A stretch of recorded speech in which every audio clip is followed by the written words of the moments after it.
Welcome to Midwest Paranormal Presents Paranormal Soup. I'm your host, Jason Bland, and tonight, finally, I've been counting down the days of this, we have esteemed guest Josh Turner, a.k.a. Wolf, from Paranormal Round Table, is going to be joining us tonight. I know I just talked to him on the phone. He's getting set up. He might join us. Hopefully he can get on to join us for the World Wide Web of Weird, at least before it ends, because there's a Dogman video going around I saw today. We're going to talk about that. We got a lot of weird in that.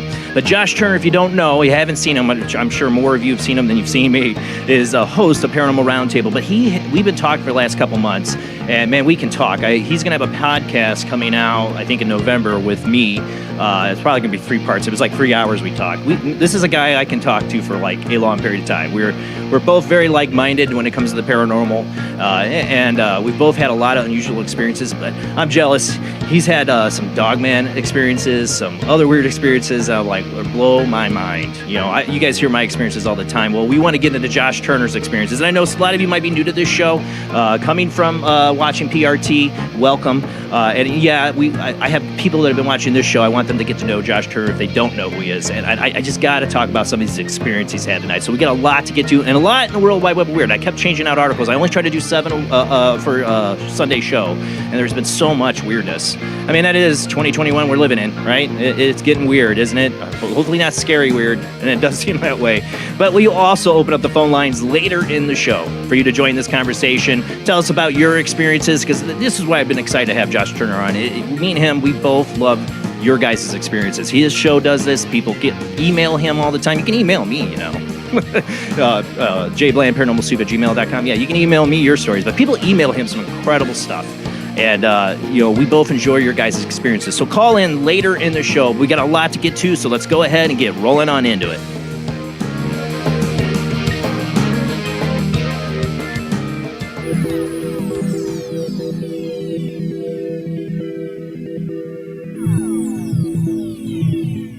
Welcome to another night of Paranormal Soup. As I said before, I'm your host, Jason Bland. Josh Turner hopefully be joining us soon. I talked to him a few minutes ago before the show started.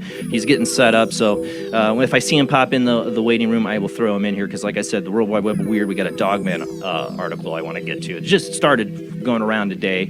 It's a TikTok video, so don't get your hopes up. Not to say anything against TikTok videos, but we've had, you know. Joining me as always, and she does the research for me on TikTok, I didn't give her time to research this one, is Jamie D, my beautiful co-host. How you doing tonight, Jamie? Doing well, thank you. I absolutely love your shirt. My wife would too. Bad witch. I know you're the good witch, though. I have a good witch one also. I know. Just don't piss her off, and then she's going to be the bad witch. Also joining me from St. Augustine, Florida, is Rob Autry himself. How you doing tonight, Rob? And you're muted, Rob. You muted yourself. You're muted. Too many buttons, man. I'm doing fantastic. Yeah, like I said, we got a lot of weird to get to. So Rob always runs the World Wide Web of Weird when he can for me. Thank you, Rob, because me doing it sucks. It's hard enough to read the articles and not slur my speech or mispronounce words as it is and share videos. So thank you, Rob, for doing that duty. Now joining us as well, I just see him pop into the waiting room, so let me make sure we got him, is our esteemed guest, Josh Turner. How you doing tonight, Josh? Hey, how's it going, guys? Doing great. You sound amazing, as always. You see, I am wearing... Josh sent me his Paranormal Round Table. You sent me a box. My wife's like, you have to send him an Indiana box. You sent me like, I got this, I should have put it here. I got a little snow globe with like the Texas stag in it or whatever you sent me, and a lot of cool stuff. So I want to thank you for that. And along with the shirt and the hoodie and the stickers. So thank you. He's got merchandise. I don't have merchandise if you're looking for Paranormal merchandise. I'm not big enough yet to do that. Even though we did try once, it failed miserably. But maybe one day. Maybe one day we do. But I love this shirt. Honestly, really, this logo here is awesome. So I got thank you the so other much. one right here, but it's the blue one. We're starting to use different colors now that everything's been fully trademarked. So you have the red hoodie. Yeah, I like that red one too. That's really cool. Do you want a red hoodie? I'll send you one. You gave me one. It's a black one. It has like the red, like kind of in the logo. Oh, I sent like you a hoodie hands. too. Okay. Yeah, you sent me a hoodie. One. No. Yeah. I got that. It's awesome. So thank you very much, especially it's cold weather. Jason. Oh, did you do it? Yeah. Oh my God!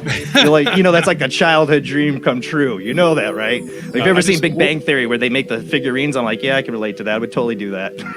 Yeah, I'm gonna send you two of them. One of them you'll keep, and the other one you autograph it and send it back to me for my collection. Okay. Oh yeah. Awesome. I got some stuff. The Under Armour socks aren't in, by the way. Out of stock.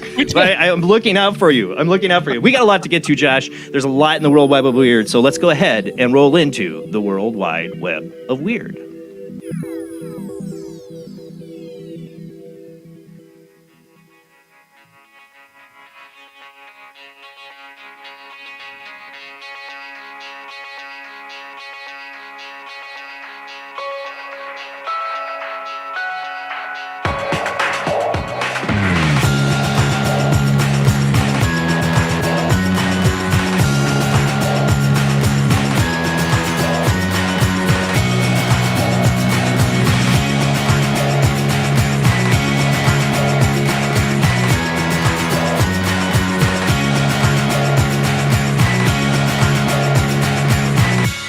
Tonight on the World Wide Web of Weird, like I said, I was switching out articles, and I saw this come out today. I'm like, yeah, I got to cover this, because we were just talking about this with guest Gerald Eastwood last week about the JFK assassination. It took up a good part of the show, because it's something that it's history to me that many people don't know the details of, and the mystery and the total BS that's been given to us that JFK was shot by Harvey Oswald alone.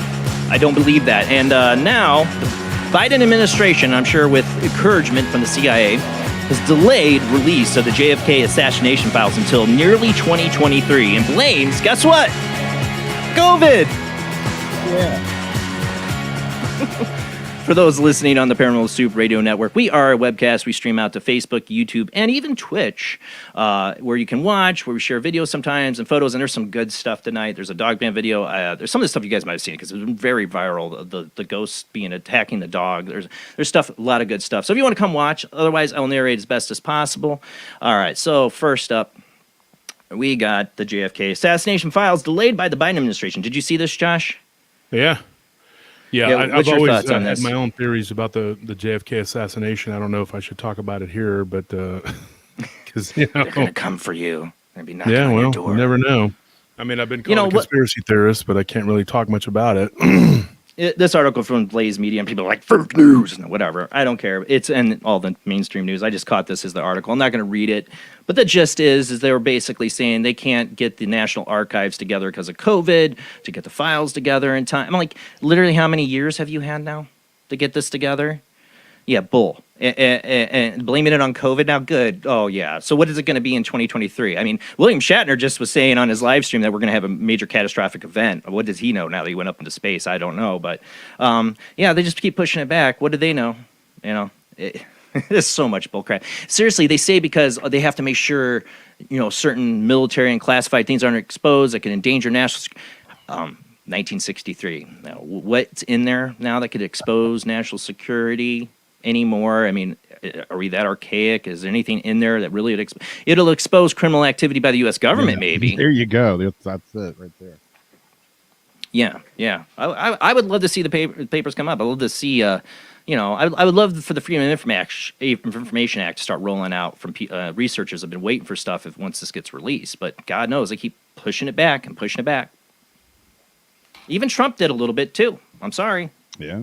They keep pushing it back. It doesn't matter who you get in office. They're like, And I want to know about Marilyn Monroe. We talked about that last week, Josh. I honestly, I think there's a whole connection there. I think she was taken out. Even with you take out the alien factor in it. Just the factor that she was going to talk about inside what's going on with the government or whatever. They took her out.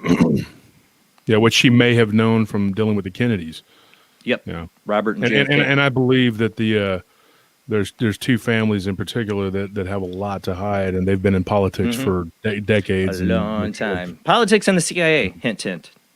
And the oil industry. And one of them was actually a big player in the CIA, and when LBJ, I believe LBJ was a big part of it too, and it was all orchestrated. Oh, yes, me too. Yeah.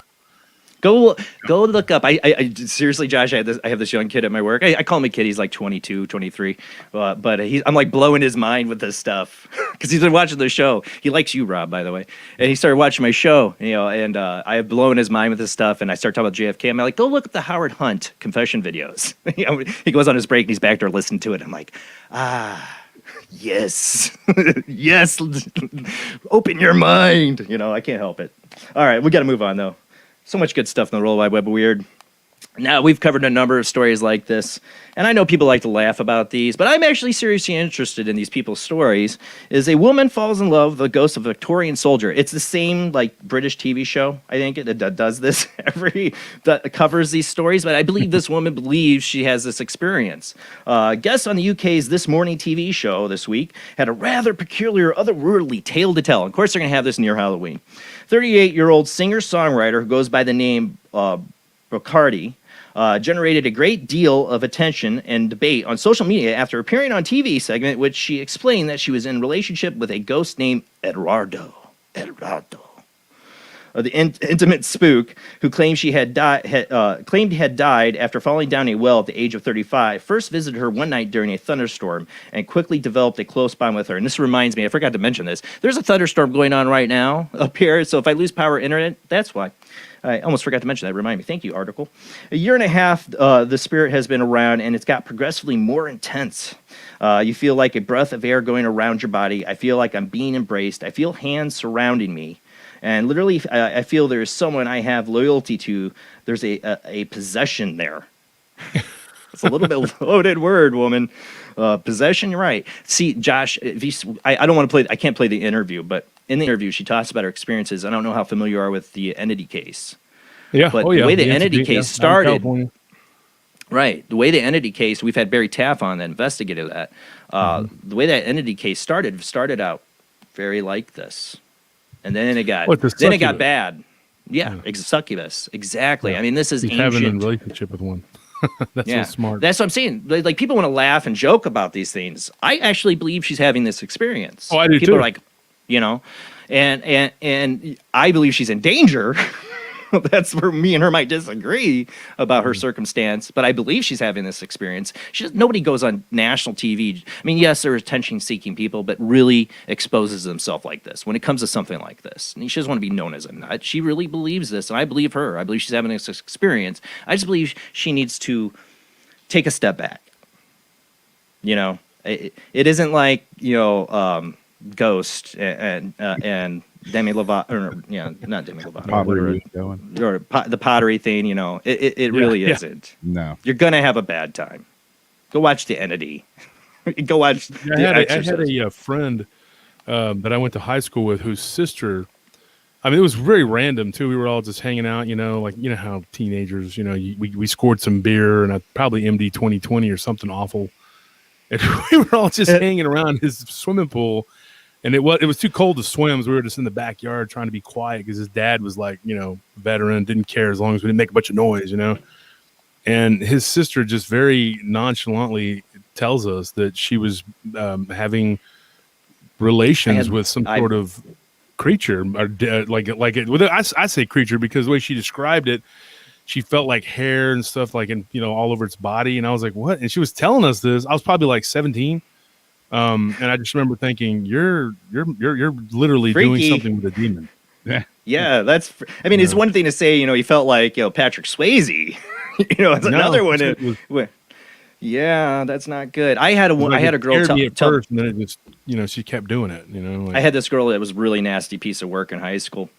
But I felt bad for her because obviously she had been going through some mental trauma. And then she tells me that she was communicating with the two spirits in her home on a Ouija board and having sexual relationships with them. She was dead serious. And I'm like, you got demons, girl.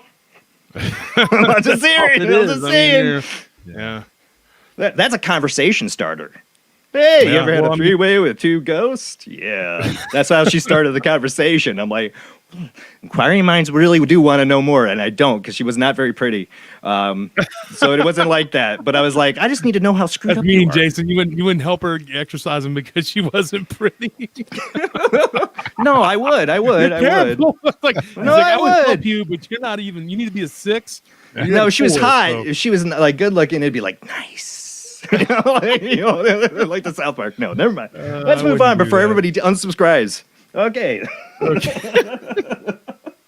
And guys, Jason likes to joke around. Jason actually, though, you know, the thing with the socks, I got to be real. I'm going to come real with it, man. Jason, I hit Jason up. I was like, hey, man, you work for Under Armour, and I need the quarter top socks. I need them, especially when I work out and do legs. I have leg day.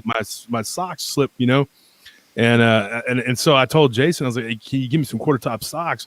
And he's like, fuck no, man. Get the hell out of here. I did not. What that language. One, I did not use the F-bomb. I never say that at all, but no language. Totally keep it PG-13. He told me to go pound salt. And then the next day he's like, I'm sorry, man. He's coming on the show. And I was like, I don't know, man. I get an apology. Jeez, dude. That was really mean, Jason. Horrible. You know, you just go, is it supply chain? I'm like, yeah, pretty much. Yeah. Pretty much that's where I'm at in my store. That's what it is. Pretty much though, it is what it is. You have a lot of things to do, man. Do you want me to? I'll take a picture of the empty racks for you to see because it's bad. He sent me. Yes, I work retail. Oh, thanks, Rob. Sure. All right, we got the next one here. Where are we at? We're on Article 3. Ghost Moose Chair and nightclubs. Figured we'd do a couple of ghost things since we're getting close to Halloween, and I'm going to try to do like I did last Halloween, is best 2021 ghost stuff that we covered in the World Wide Web of Weird. There's some good stuff tonight. Not saying this one is, the next one is. Ghost Moose Chair and Haunted Nightclub. We've had plenty of these, but it is interesting. With Halloween season fast approaching, I love how these articles do it, the eerie piece of footage, which comes courtesy of a nightclub manager in York, England, is certainly timely, even if it's somewhat controversial. The black and white CCTV clip shows interior of the Pop World York nightclub, just as the manager, who was reportedly the only person in the building at the time, leaves the room. After a few seconds, one of the chairs can be seen sliding across the floor on its own, stopping and then moving again a few times before the video ends. Go ahead and roll the ghost beam footage there. We'll take a look at this. I do a little bit of a zoom in on it. So you see him leave. For those listening, you see the guy leave, and it's an empty bar, and there's a chair sitting there by the stools. Look, you know, there's stools there. What's the chair sitting there for? I mean, just a chair? I mean, I don't know. The stools aren't going to move. Maybe the ghost is like, this chair don't belong here. And then you see the chair slide, and then slide a little more. Now, of course, this could be easily faked. Not to say that it is. Just because it can be doesn't mean it is. I have no idea. I'm not an expert on that. But it could be easily faked. You could definitely do a string and pull that. It wouldn't show up on that camera. Yeah. There's the way you can angle it with lighting and that. Not to say that's what it is. So I don't know if it's real or not. You know how I feel about bars and nightclubs. I think there's a lot of bad mojo there. Mm-hmm. So definitely paranormal activity. About everyone I've ever been to, which is not a lot because I don't like to drink, I feel it. I feel there's spirits there. I feel there's bad mojo there, stuff that likes to hang around these nightclubs. There's so many nightclubs with bad mojo. So we'd love to know the history. That's the thing. When they share these stuff, it'd be like, great, oh yeah, we have this regular ghost here and all that stuff. They don't have that in this article. But maybe they do and they just didn't talk about it.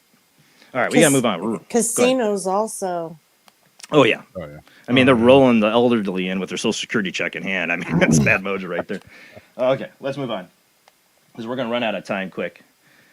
Okay, unexplained mysteries again here. This is the one I was talking about. Video allegedly shows ghost dogs removing dog collar and ghost removing dog collar. Intriguing piece of footage that has recently gone viral on TikTok shows a dog collar being mysteriously removed. The peculiar clip, which was uploaded by Phoenix-based TikTok user Shani Fan TG, shows what is being hailed as evidence of something paranormal going on within the confines of her home. The paranormal phenomenon centers around one of two dogs that can be seen barking inside their crates. And when you play this, watch the volume because it'll probably be loud. In their owner's sitting room, specifically the black dog in the center of the frame. After the dogs fall silent, and it's weird how they all go silent suddenly, the black one suddenly moves in a very strange manner as someone or something had lifted it up by the collar and pulled it backwards. Okay, go ahead and play it because I don't want to run out of time here. Like I said, loud dogs. They'll go on here for a second, and then they'll both stop exactly at the same time.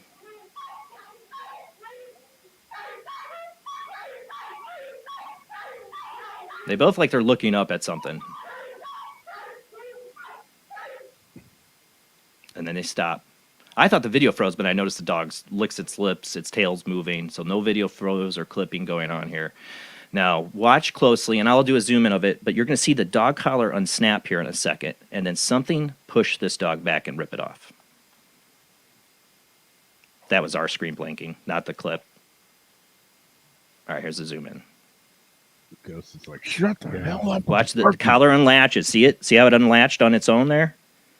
Look at that. You watch it. Go back. You'll see that collar. Something pulls on that collar. Look at it. And unsnaps it. And then pushes the dog back and takes it off. Have you seen this, Josh? Yeah, I have. And it would be interesting to know whether or not the dogs were barkers by nature. Normally, if they were normally barking a lot, because sometimes dogs just bark all the time. Or if dogs were barking because they were seeing something. I lived in a house, as you know, Jason, that had a lot of activity, and my dog, actually, I believe, me and the roommate that who's actually been on my show a couple times talking about this stuff, we witnessed my dog fighting with something. Oh wow! Yeah, and we can get into that if you want. Yeah, I had a friend. I had a friend swear to God, there's a pretty old part of Michigan City where I live, and a lot of houses had issues there or haunted. That the house he lived in, and it was on Elston Street. That his dog committed suicide, jumped out a window, and killed itself. Well, there's a bridge in Scotland where they do that pretty regularly. Yeah, I know. Yeah. Oh, yeah. That's what I thought of. It's canine suicide bridge. I mean, yeah. It's really weird. Yeah. But for a dog to jump through a window and kill itself, and he's straight up not lying to me. And I had other witnesses to it. So I was like, wow. I never got to investigate the house either. All right, we got to move on. Okay, so now let's go on. We got some cryptid stuff because Josh, you're a fan of the cryptid stuff. So am I. But you get a lot more better. You get some good stories on this. This one's just a Bigfoot print, but I actually think this is a pretty good one. A motorist in Washington State was stopped in her tracks when she spotted a set of sizable footprints that may have been left behind by a Sasquatch. The intriguing discovery occurred this past Saturday as Jennifer Powell O'Neill was driving near Mount St. Helen and noticed the puzzling impression seemingly going up the hill. Taken aback by the weird sight, she proceeded to pull over and get a closer look at the curious impressions and conduct something of an impromptu investigation of the scene. Looking for her they have a Facebook Bigfoot group. I'm trying to get this too. That's one of the photos there. So you see it's pretty big.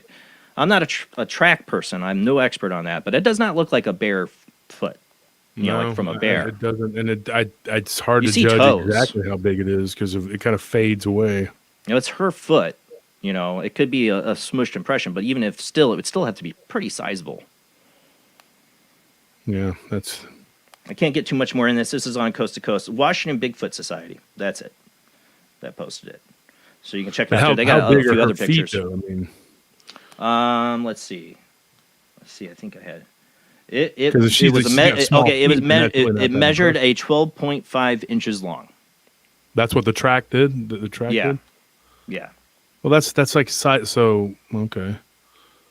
I mean, I know guys with bigger feet than that. Yeah. But I don't know. I got size 13 shoes. So, right, like you. But you also look like a S brick house. Okay, so. All right, we got to move on here. We only got like 2 minutes left, so. All right. Let's see. So I got the dive, got that. Did I get the Bigfoot? Came in kind of hot earlier. I apologize about the F-bomb, dude. I just, it's all right. Honestly, it's late. Before I was here, I was just really aggravated. I've had a very aggravating day, aggravating week, actually. It's just been aggravating. That's how October always is for me. I think it's catchy. It's very stressful. October is typically in my security business, it gets slower, but with the construction, it's just been, just balls to the wall. It doesn't stop. But then I started taking on interviews this year. I saw for October. Yes. And it's just been nonstop.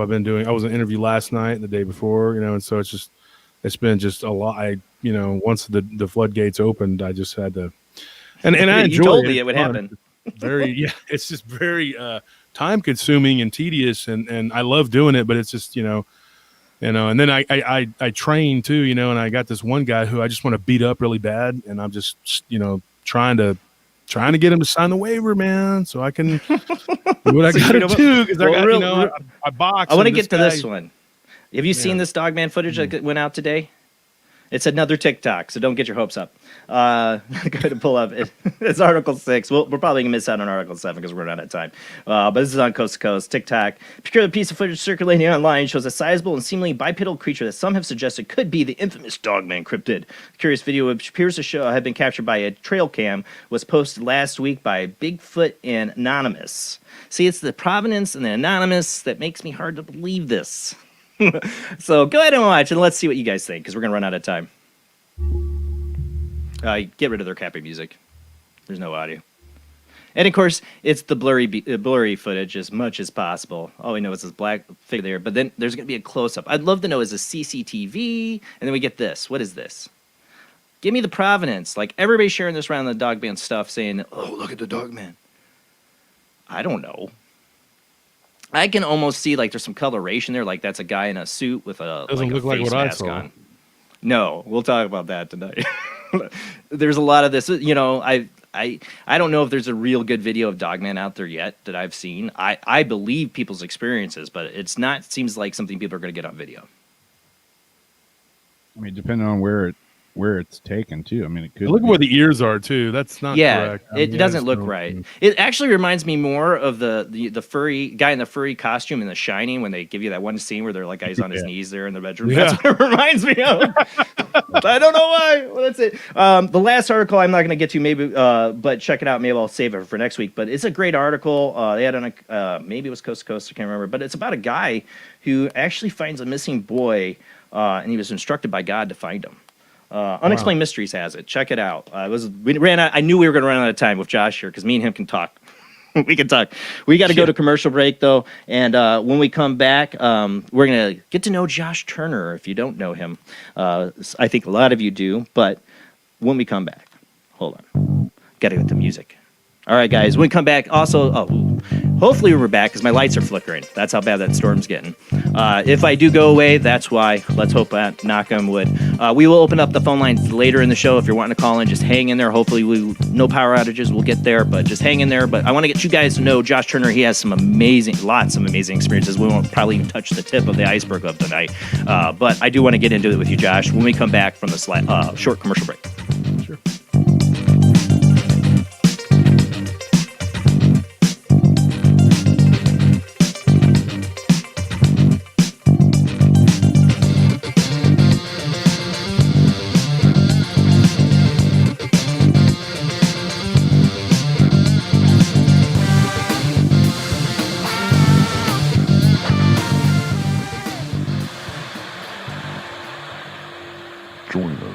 every Wednesday night at midnight Eastern Standard Time for Weird Wednesday, the live stream, with your hosts Jamie, the Living Dead Girl, and Rob, the Phantom, where we'll talk about all things paranormal, including zodiac, astrology, tarot card and oracle card readings, live ghost boxing and spirit communication, where we'll do Voices from Beyond, the Cold Case Files.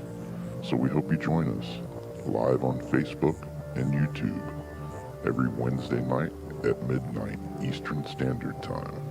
We hope to see you there. Bye-bye.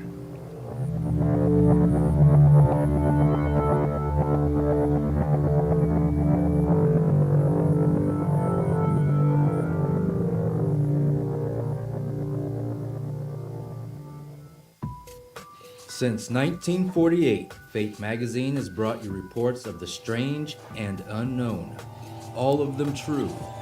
Fate Radio is carrying on that tradition, bringing you the unusual, macabre, strange, and bizarre.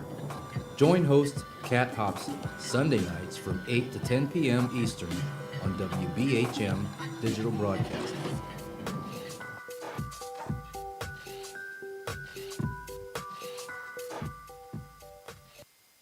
Of the second kind, physical evidence of a UFO. Close encounters of the third kind, contact.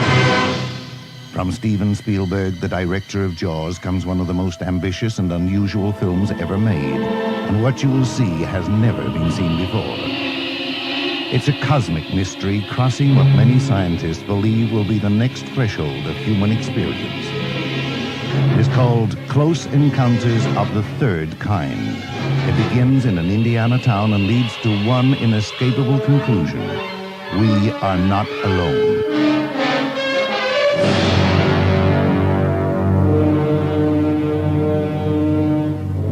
Close Encounters of the Third Kind. Certificate A. Now showing at the Odeon, Leicester Square.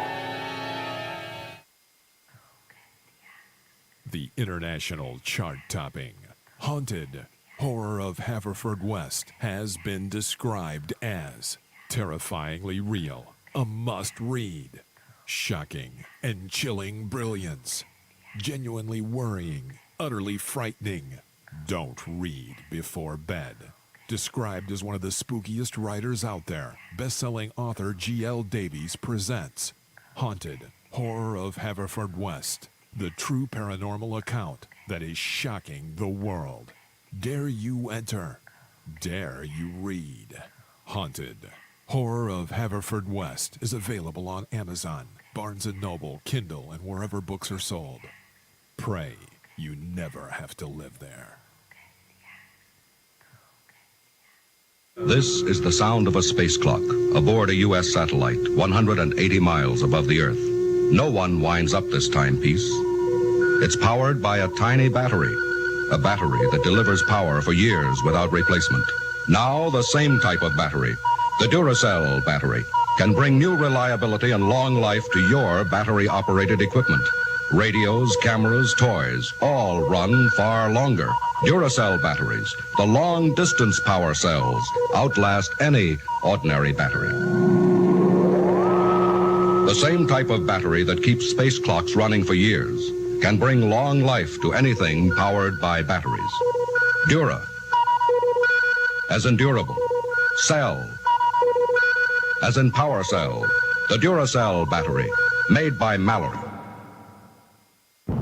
Are you intrigued by Paranormal Talk Radio? You'll love the new Paranormal Radio app from Talkstream Live. You'll find a great selection of talk shows covering UFOs, ghosts, strange phenomena, and much more. Download the Paranormal Radio app now and start listening to the very best in paranormal talk entertainment, including the network you're listening to right now. The Paranormal Radio app, free in Google Play and the iOS App Store. Switch to DCS range ring. 240, nominal to profile. We're in the pipe, 5 by 5.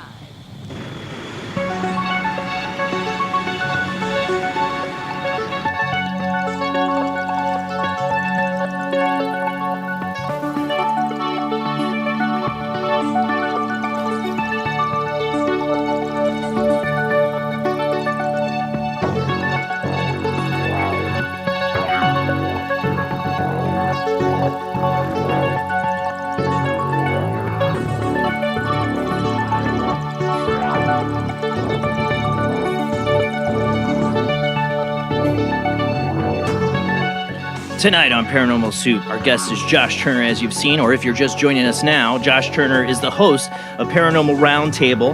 He's had some amazing experiences I've had the pleasure to talk to him about in private. Now we're going to have him on the show to talk about some of it. He's had experience with Dogman. He's had other really strange experiences throughout his life. He lived in a house for 10 years that was haunted, so I want to get into those experiences as well. But he does an amazing show, shares a lot of other people's amazing stories that write to him and tell him about incredible experiences. I've had a lot of fun going back and listening to some of his episodes from the past year or two. And he gave me some recommendations like, wow, these are some stories that'll blow your mind. So you want to get frightened or some of these stories gave me goosebumps. Go to Paranormal Roundtable if you haven't already and subscribe and go down. You got plenty of listening material there and some incredible experiences. And Josh does an amazing job of sharing and relating those experiences. And it's a true honor to have him on the show tonight. Now, we will take your phone calls, not at the moment. After the next commercial break, we will open up the phone lines, let you guys call in and join the conversation. But we got a lot to get to, so let's go ahead and get rolling right into it.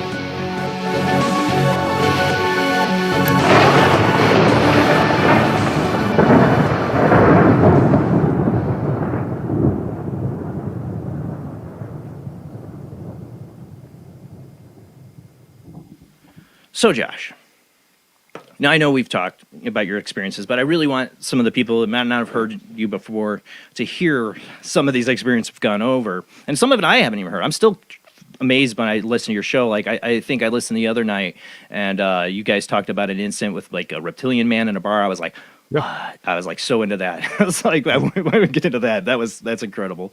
But man, the experiences you had, like me, I've had the weird ever since my earliest memories, and it seems you as well. Especially, I mean, your teenage years are some incredible experiences. But let's start off with the fact that you lived in a haunted house for like 10 years. What was that experience? And is that what really got you into this world, or is it other things we can get into later? No. What started me on this road was when I was 15. I saw something that looked like a werewolf, which I now know that people call a dogman. I've had more than one experience with this thing, but I've only seen it with my eyes once, and that was that one time. But I do believe that I may have been around it, more than one time. I don't think it was a one-time thing, but I always tell people I had one encounter because I can't 100% say that that's what that was. One of the things that got me started in all this was just as per my earliest memories, being able to see things that other people couldn't see. And over the years, you just kind of block it out. I didn't have any like really terrifying experiences, but I did live in a haunted house as a kid. Right. But I always tell people, my experiences there were kind of benign. I felt something and I would see shadows, but it was like there was only like really one incident that really terrified me, and it was right around Thanksgiving with me and some of my cousins, and we saw this what looked like a man dragging something like a bag behind him. Ooh. And I remember one of my cousins saying, "Oh, it looks like Santa Claus." I'm like, "That's not Santa Claus. It looked like he has a bag, but it's not red because it's colored." And we were just kind of like, and then we thought actually that it was because there was a bunch of people in the house. It was a pretty big house. We lived out in the country. And this is inside the house you're seeing him. Yeah. We were inside the house, and there was me and 5 of my cousins. All the boys that were there for that weekend were there in my room. And then down the hall in one of my sister's rooms was where all the girls were sleeping. And then we had all these relatives over. And like I said, it was a pretty big house. So we got a good deal on it. And my dad was like, at that time, he was already starting to make pretty good money. We were poor, for a long time. And then kind of like, we moved up to middle class, and my dad got a pretty good job at this power plant and was working toward getting his degree and whatever. And so it was the biggest house we'd ever lived in up to that point. But it was scary just for me because I was used to living in such small spaces. And I think that's why it was scary. But that's not that even that really didn't pique me into like, I'm going to think about monsters or ghosts or anything like that. I had a great aunt who's passed on. Her name was Hova in Spanish, Hova. And the J is pronounced with the H. And my tia Hova, and tia means aunt in Spanish. And Thea Hova would always tell me these stories, and we would go down to South Texas every year, which I absolutely despised doing it because it was such a long drive. Texas is a big state. So from Central Texas down to the valley was 6.5 hours to go to the mission of San Juan. And I wasn't even Catholic. My mother had left the Catholic Church when I was like 4. So it was like we just did this to appease her because my mom's mom died when I was like not even 2. So she was kind of like my surrogate abuelita, which is grandmother in Spanish. So she would tell me all these scary stories going down there, because I was kind of an unruly kid with a hyperactive, motor. And she would tell me these stories, and I was like, I don't believe none of this, dude. It was always La Chusa, La Llorona, Manos Paludos, which is like the hairy hand. It's a scary story. It sounds more frightening in Spanish, too. It is. For some reason, it does. And she would tell me all these crazy stories. La Llorona was a woman who had drowned her kids, and then she regretted it, and then she was cursed to roam the earth. And there's all these, heck, I know people will tell you that they've seen it. And they've heard it. My mom witnessed it when her and her sister saw something go across the river of San Gabriel River. But then again, I don't know what that was because there's a legend. There was a flood back in the 1920s, and an entire town of Friendship was sunk underneath there.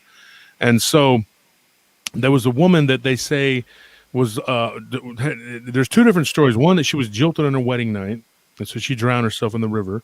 And then the story is that she never gave up looking for her husband and children who had swept away in the flood, and that was her. But people would see it, like very common, And my mom had claimed that they had seen this back when she was with her sister. And I've never really talked about that incident, I don't think, on my show. I usually like to save things back, for a rainy day, whatever, and I like to do a little something different on every show I go on, just so it's not all the same. I've also never told my personal Dogman encounter on my show. I've told it on multiple of people's shows, and I was interviewed for a British magazine but I'd never have told it on my show itself. So that's something I've never really done. I've alluded to it now. I've done it on about 4 other shows now, 5 or maybe it's 5. fascinating, Josh. It's fascinating, and it's an incredible experience. So for people, for me, us sharing our stories and getting it out there, you never know who might be listening. It's like I had something so similar, and tell it. I mean, La Llorona itself. You talk about La Llorona. Think about all the different places that have La Llorona. I mean, Archer Ave, Chicago. It's not far from me. I mean, it's all over the world. That it's like a topa or something, a thought form. Or taking on those urban legends. legends. Yeah, I mean, we even have a Hookman story here in my county. Like these stories, like are they just urban legends? No, people have experiences. So there's something more to it than just a legend. Yeah. Yeah, I used to say, here's something interesting, and this is kind of jumping around a little bit, but I covered a story. Paranormal Soup, yeah. I covered a story called the Hernandez Ranch, and I did that on DER. Yeah. That's a show that I used to do work with. The guy that I worked with was about 6 years I was on that show. And I did a lot of research on these Dogman creatures because ever since I was 15, I was looking for answers, which I still haven't found. I open a door and another one, one closes, another one opens. Yeah, it's pretty much how it works. Yeah, it's just like one big spiraling loophole. It just keeps, whatever. You don't really get out of it. And so I've kind of come to the realization that I'm probably never going to figure it out. I do lean toward them being like metaphysical, right, because of the investigations I've done. Now, on that particular show, I was never allowed to tell the metaphysical aspect of it. I was only allowed to tell the physical aspect of it. And if it got too metaphysical, then he was like, well, because he didn't really want it. He wanted to keep his show basically that it was a physical creature for the most part. And that's not the case. I just don't think that's the case, but it did a disservice to tell the half story. I should have told, so I am going to be working on writing a book. I'm supposed to start at the end of the year. I got my notes, getting them together. Nick Redfern is going to be helping me. Oh, that's awesome. Because I wanted the best, to make sure that the book came out and wasn't just some garbage, to sign and give away. I wanted something good, So I am going to be talking and telling some of those stories in their entirety. But one of the things that was intriguing, I did a follow-up, like 3 different episode follow-ups on my show from the Hernandez Ranch. And one of the stories I was given by one of the people who had these incidents happen to them on the regular basis. It was him and two members of his family, and then another person that was a Latino. And then there was an African-American man and a Caucasian woman that were with them all together. And it was interesting that the Latinos, they saw this, as Mati would call it, the hombre lobo. That's what she said I saw. Yeah. You know? But it was the Dogman, werewolf, hombre lobo, whatever you want to call it. I believe it's not the cadejo. The cadejo is something distinctly different, and we went over that, Jason. It's the black dog. That's the black dog. She told you the story about a man or a boy being attacked in a field. I thought was that's a crazy story too. When she was a young teenager, young girl, that happened twice. Believe it or not, and it wasn't like somebody gets celoso, as they say in Spanish, jealous, and then they put a curse on somebody, and then that black dog comes. Like Cadejo looks like he's tearing somebody apart, and then he takes off, and then it's like smoke coming off of them too. They can smell like burning matches, sulfur. Wood. They've described it as brimstone, sulfur. Then they get to the guy. He catches him. I say he. I don't know if it's a he or she, but the dog usually catches them when they're by themselves. But sometimes people can see it, and it looks like the person's being torn apart. But when they get up to the person, there's nothing there, and the coroner report is always just cardiac arrest. Yep. Like a heart attack or a cardiac arrest. And it's like, how is that even possible? Well, 2 years ago, my Halloween episode in 2019, I had a guy from Detroit. He was homeless. The guy Boris told to me too about a lot of crazy things. I had a long conversation with the guy, and he told me he witnessed 2 deaths that were committed by a black dog going into a defunct factory that they were staying in Detroit. In Detroit, yeah. Well, that's bad mojo there. Yeah. Oh man, I'm telling you. And so he said he witnessed two of his friends that were homeless too. And one of them, he wasn't really a friend, but he knew the guy. Yeah. And they were killed by this, and they eventually, there was more than one though. It was more than one dog. It was like a little pack of them, and they eventually just moved on to get away from these things. But he thought that maybe somebody had sent them, to do something to them.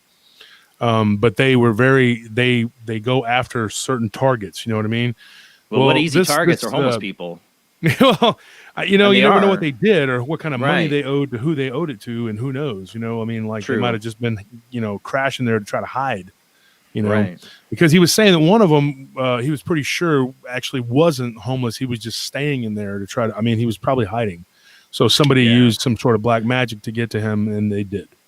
Wow. But of course that person was probably a bad guy and wasn't protected, and so it happened. But anyway, this story I got, they were on the Kamal River, and they saw these 2 like werewolf looking creatures on the bank. One of them they saw for an extended period of time. The black and white people did not see it. It was only seen by the Latinos, the Hispanic people. And so I started to wonder about this, and it's something I went over with Jerry, the guy that I did a lot of work interviewing with from the Hernandez Ranch. And I said, is it the sangre? Is it the blood? Maybe there's something in our blood and our DNA even that allows us to see these certain phenomena. And then, if you're a Creole, you'll see something like the Rougarou, where I won't see it. Or if you're a Slovakian person, you see the Baba Yaga, I saw a banshee. I'm Irish. You saw a banshee. Yeah, and we talked about this. It was really weird, like the DNA. And Paul Wallace, okay? Now I recorded with him for 2.5 hours. Yeah, I love Paul. I love Paul too. He's great. So we did a Bible theology. We went on and on and on about it. I told you he's good. I believe that if you go way back in history to the beginning, there could be something that explains that, like the Anunnaki may have, or however you want to say them, Anunnaki, Ananura, Anunnaki, whatever. Anunnaki, that's close enough. Yeah, Anunnaki. There's different pronunciations from different civilizations, but if you go back and say, that they did something to our DNA and they opened up certain strands of ours, and left the others closed, and theirs supposedly have all these different, they have all these different strands that are open, like different, we're very simple compared to them. So of course they're going to be like gods, the Elohim, which means plural is gods, sky people, whatever, sky gods.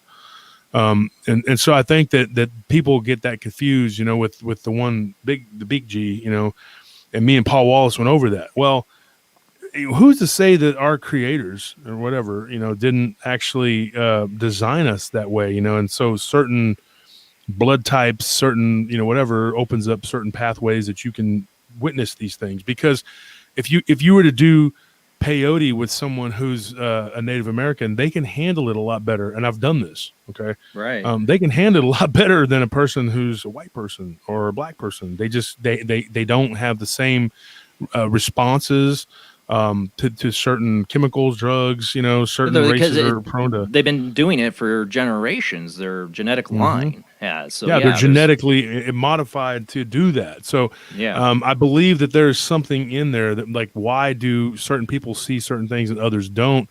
And I believe it very well could be a bloodline thing. Like you saw a banshee and you were, it was a green floating head.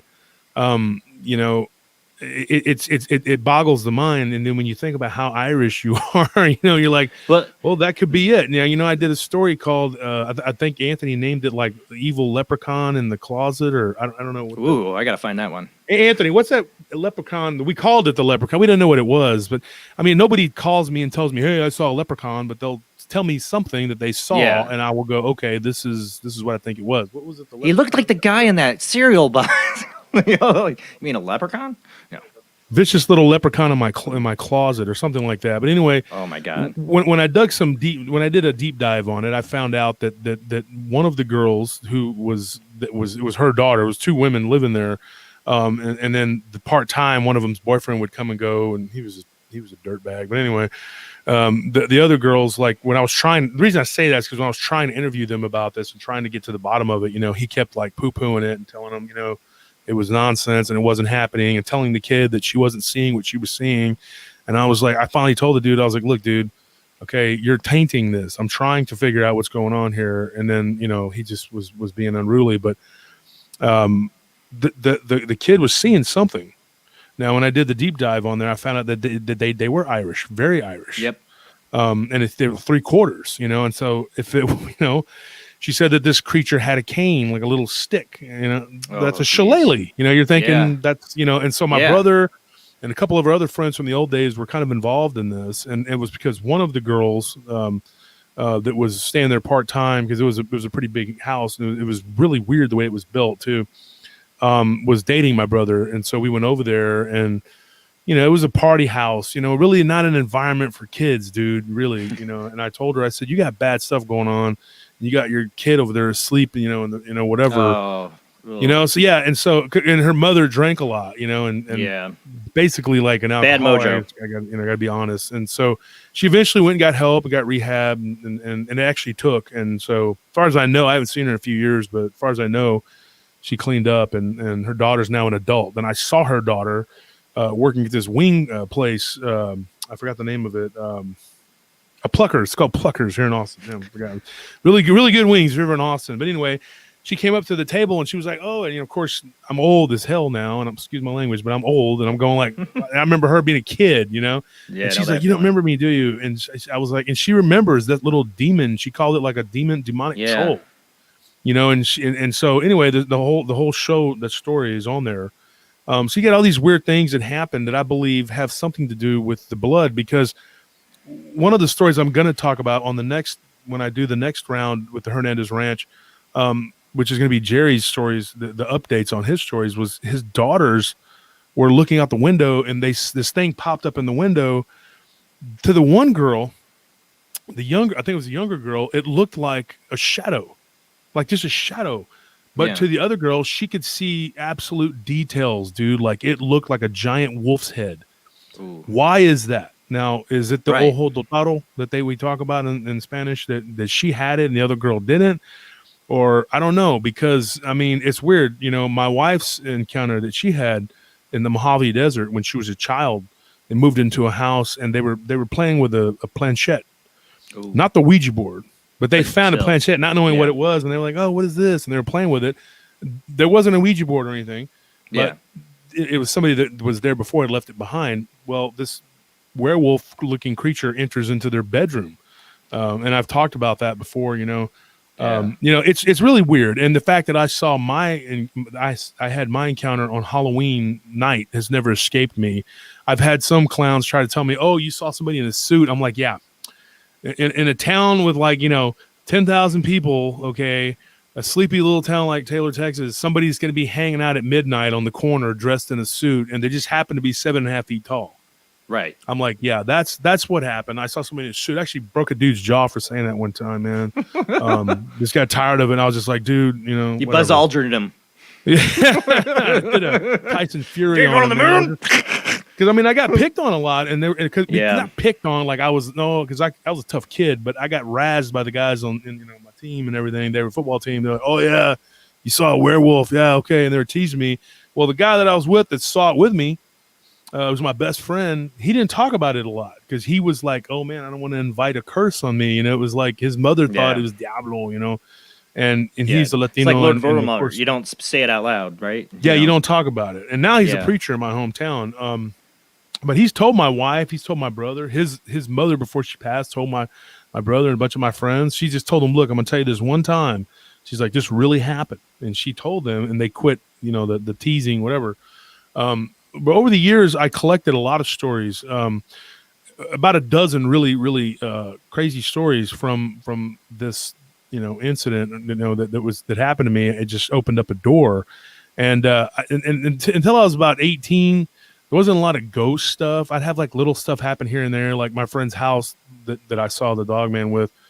It was haunted, and like I remember one time we had a bathtub. It wasn't a shower, you had to take a bath. Yeah. And so I was bathing, and my friends had already taken off to go run around, and I was like, they're like, we'll come back for you. And I'm like, okay. So I either go out stinking, or I take a chance of getting left out because I didn't have a car. I was like, 16, whatever. So I'm in the bathtub, and I hear somebody walk into the back room, and I was like, oh, it must be them. They're coming back. And I even heard like conversation, but I couldn't make out any words. And then I saw the doorknob starting to turn. And I was looking, and I'm like, hey, I'm in here. Like, what are y'all doing, man? Because they like to mess around, play jokes and stuff. Yeah. They were always like that. And I was like, dude, I'm in here taking a bath. And then the doorknob stopped. And then I heard walking, and then I heard running in the kitchen. So I got up and put on a towel, and I opened the door, and I'm like, what do you guys do? I was starting to talk. I thought somebody was there. There's nobody there. And then I see my friends pulling up in the car. And I'm going like, so that was weird. I mean, I had some stuff like that, like random stuff. But when I moved into this house in 1997, later found out some history about the house too. It's pretty crazy. So I moved into this house in 1997, and it was a duplex actually, but it was pretty roomy. Like we had like this humongous closet, which was basically almost the size of my bedroom. So we literally converted it into a 3-bedroom, whatever. Yeah. And I found out from the neighbors in the neighborhood that there was a revolving door, and the rent was really cheap. House? And the rent, that was just constant people. Like they would stay like 2 or 3 months and then leave. Renters, just revolving door people. Yeah. And so it was really weird. The people that live next door to us, they moved in at the same time we did. They had renovated it, and when I first moved in, it was really nice actually. I didn't really notice anything, weird. There were 2 girls that lived next door to me, and one of them was an artist, and the other one worked as a massage therapist or whatever. And I got to be pretty good friends with them. They were my age, and it was me and 2 guys moved into that place, and these 2 girls lived next door. Their part of the house had a loft. It was like a house turned into a duplex, put it that way. Right. And there was a loft up there, and they had said that they had some weird things that were happening. Well, I was traveling. I was going back and forth during the week up to Dallas, to Houston. And then I ended up being, around the house a lot because I was already hearing it's haunted. And I'm like, I'm not seeing this. Where is this? Right. It's not happening to me. And I'm pretty sensitive. And if I'm not borderline psychic, I was like, I'm not feeling anything.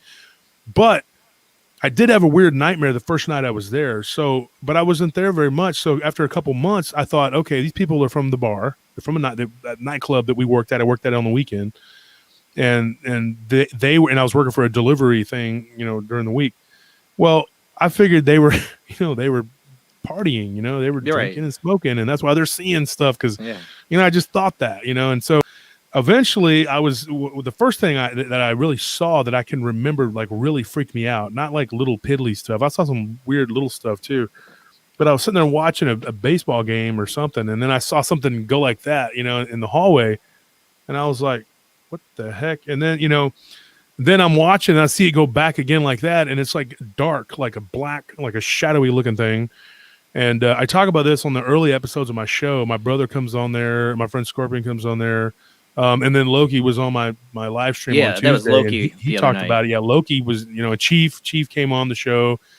And he's half Lapan. He came on the show and he talked about the weird things that happened to him in that house. We've had several people. My one friend was going to, but then he had cancer and never could. And then he passed last year. Unfortunately, he was one of my best friends. But he had a lot of weird experiences there. And these were all like pretty big, tough guys. I mean, nobody's like chicken, you know what I mean? And so nobody was talking really about like how terrified they were. It was just like they were seeing things and hearing things. Yeah. My brother got out of the Army. He comes to stay with us. We're a little bit crowded at that point, and there's about 5 people there, and he starts making fun of us. He starts calling us the little rascals. Okay. Oh. I mean, he's older brother or little brother? My older brother. Yeah. He's older like, brother. Y'all seeing ghosts and stuff. And he kept teasing us about it. Yeah. Okay. It was me and Willie, my friend Willie, who's Creole. He's from Louisiana, big, tall guy. And he was calling me Spanky, I'm the chubby one or whatever. And he's black. So he's buckwheat. And he called Scorpion, who literally had a cowlick in the back of his head. He called him Alfalfa. And I kind of thought it was funny at first. I'm like, yeah, okay, keep calling us names. We're all we're the little rascals seeing ghosts, right? But then eventually something happened. And he stopped joking. Like he stopped talking about it.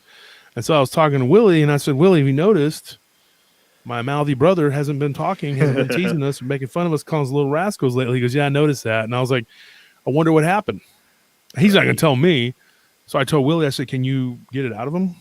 And so Willie went out and they were talking outside, and then later on, Willie told me, he says he saw something in the room, which used to be Willie's room. And he literally moved out to go stay in the living room because he didn't want to be in that room. So my brother got the room, and then the same thing that happened to Willie happened to my brother. Something grabbed him, and it shocked him, like literally, put electrical shocks through their body, and then would touch them on the head and do the same thing, and would wake them up. And my brother would wake up and see this like what looked like an old man standing over him. And then Willie saw the same thing, but he said he didn't see any legs. He just saw like the torso and the head of an old man, like kind of standing there. Yeah. And so over the years, we had that room, different guys that I'd worked with, had stayed in that room. And it was crazy, dude. Like we had a female stay there for like very briefly. I was going to ask that. I was going to ask if a woman had stayed there, see if there was like a different reaction, maybe. No, it was instantaneous. Same. Like anytime any of our girlfriends stayed there, some stuff would happen. I had one of my friends who I've never talked about this on the show because it's, whatever, but my one friend, I want him to come on the show and talk. I'm trying to get him to come on and tell his story too. He had a girl that was there, and she claimed that something like grabbed her by her breast and was like pulling her off the bed, like pulled her, in the middle of the night, laying right next to him, and he was sound asleep. And I knew how he was too. He's a pretty sound sleeper. Yeah. And I just thought, she said that, but she didn't say it in the house. I was like, why didn't you tell us that? And she was like, I didn't want to say anything in that house, There was one incident. I come home and all my fish were dead. I mean, just dead, like all of them. All of them died. Like yeah, it was tanks? like 6 or 7 very expensive, like African and South American cichlids. Ooh. And cichlids, they're really cool. They're pretty, but they suck in the way that they kill each other, Yeah. And so it was like they were just all dead. So I thought these dudes had a gang fight, and they killed each other.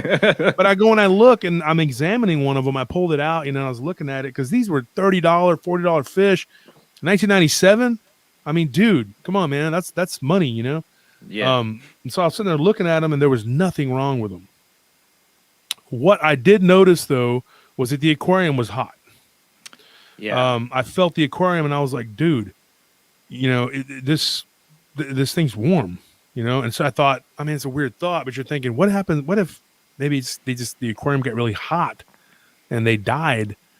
I was thinking about the electrical shock your people were experiencing in the room. What if you shocked maybe them something in the water? shocked it, and I don't know, maybe it happened just before I came home and the water was still warm. I don't know. It was a weird thing. I've had some weird stuff happen. I would see another thing. I had this really large aquarium. And back in the day, I was not a nice guy. I had all kinds of I wasn't like I am now. And this guy owed me money. That's how I got his aquarium. So I took his aquarium and his car stereo. So I ended up having this aquarium, and there was a woman that came over one time. And she was psychic, and she told me she knew like there was bad energy around me. She was just like, "There's things around you.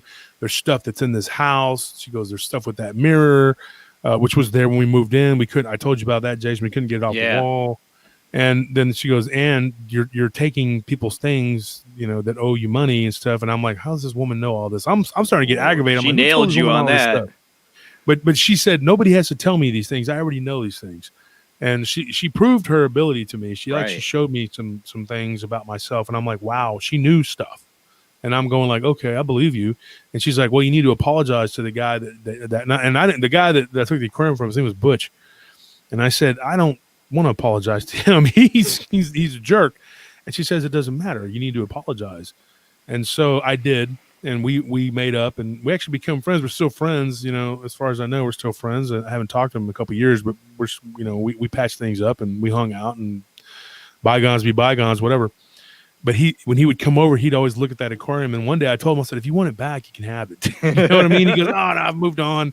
He goes, I just remember how I screwed up, and he did screw me over. So it wasn't like, but this woman said that, I needed to apologize. So I did. And I offered him the aquarium back. Fortunately, the car stereo was a done deal, but I couldn't, I told him I'd give you the But one day I was sitting there looking at this, I heard like a swishing noise, and I look, and it literally looks like somebody like had stuck their hand in the aquarium and just was swishing it around, and there was like a big circular thing going on in the aquarium, and I'm like, what am I looking at here? And I'm going like, what, and my fish were flying all over the place, and I'm like, so when I sat up off the couch, I was like, hey, I yelled because I didn't know what else to do, and my fish stopped, and I'm like, what in the heck is going on? And so all the fish went into little hiding places, and I walked over to the aquarium, and I was really freaked out, and then there were times when I had a big Olympic weight set right there. I used to just constantly, I was always lifting weights, and a heavy bag. And one day I just heard the heavy bag chain snap, and I just walked out on the patio, and it was broken. And I was like, that's weird, and it was like, you could see it, like it had snapped. My brother, Scorpion, all the people, I saw Scorpion in the chat room, Gary Lopez, Scorpion can attest to these things. And so, what does it say? That's Scorpion. So anyway, he can attest to this, with a lot of these weird things that went on. One day I heard it sounded like all the weights just dropped and collapsed onto the ground. I walk out there, and all the weights that were on the bar had just been thrown into a big pile, like all at one time. That's a lot of force. That's a beefcake ghost to do something like that. If it can throw weights around, what can it do to a person when it really wants to or can? Well, and supposedly, according to Arabic belief, the Middle Eastern, not just Arabs, but the Berbers and the people that are from that region, the Iranians, which are actually Shiites. Persians, the Persians, and the Kurdish and the Turks, they all have these different legends. But supposedly metal is something that these evil spirits can't manipulate. Right. They're not supposed to be able to. So when I questioned this guy from San Antonio who came to my house, we had these paranormal people come in, and they did nothing. They're like, "Yeah, your house is haunted. Well, take it easy." And then they leave, and they didn't give us any kind of anything, and one guy came over and was like, "Yep, it's pretty bad. You need to pray." And then he left. We had different people coming and talking to us about this stuff. Well, when I told him about the metal thing, he said that's really weird, because typically. That's one thing that they don't really, because in the Middle Eastern traditions of the jinn, they say to put knives on the walls. Yeah. And they say Habu Sakin was just father of the knife. It's like, and then there's like this little like thing that they say to ward them off, because apparently metal, iron in particular, certain types of magnetic, it breaks up. I believe it's scientific. I think it breaks up electrical magnetic energy. Exactly, like the iron. Iron, yeah. And so they say that's one thing that they but this thing was off the chain, and it wasn't just one thing. There was multiple things going on in that house, and I found out later on that there was, I believe, ghosts and demons, and they were just, and there was a portal or I would say a vortex that was coming from that mirror, And there was all kinds of like things happening. I had a friend of mine, Jack, who never believed in anything. He was a diehard atheist. He was always talking about when you die, that's it. You become worm food. He was always real. Plenty of those friends, yeah.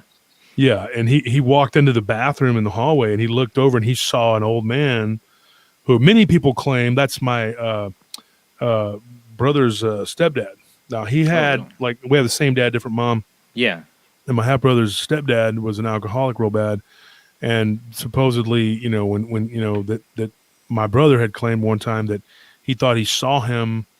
And there was another time where there was a girl that he was dating claimed that his spirit was following him around. Now, when Jack described to me the old man that was sitting on the foot of my bed, it kind of reminded me of what my brother would say that his dad looked, or his stepdad looked like. And I thought that was weird, and then after that, Jack, he used to come into my house all the time and play my pinball machine and stuff. I had a pinball machine, and he was in there all the time. And it was like, these were my brothers. They would always come and go. I didn't, as long as they didn't bring nobody weird around, I was cool. I didn't care. It was kind of like the party house, but he quit coming over without me being there. And I was like, dude, what happened? And he was like one of like maybe 3 or 4 people that had a key besides people that live there. And I said, what, why don't you come over anymore? And he finally told me, he says, you're going to mess with me because I've been teasing y'all all the time. And I said, what happened? He told me about that old guy. Yeah. He said it was horrible. Like the guy looked mean, evil. Like, he was real skinny and decrepit. And like I said, we bring our girlfriends over there. I had a girlfriend at the time that was, so anyway, I was reading the comment, but anyway, I had a girlfriend at the time that was going to Texas State, which is Southwest Texas State at the time. Now it's Texas State down in San Marcos. Beautiful town. Love the town.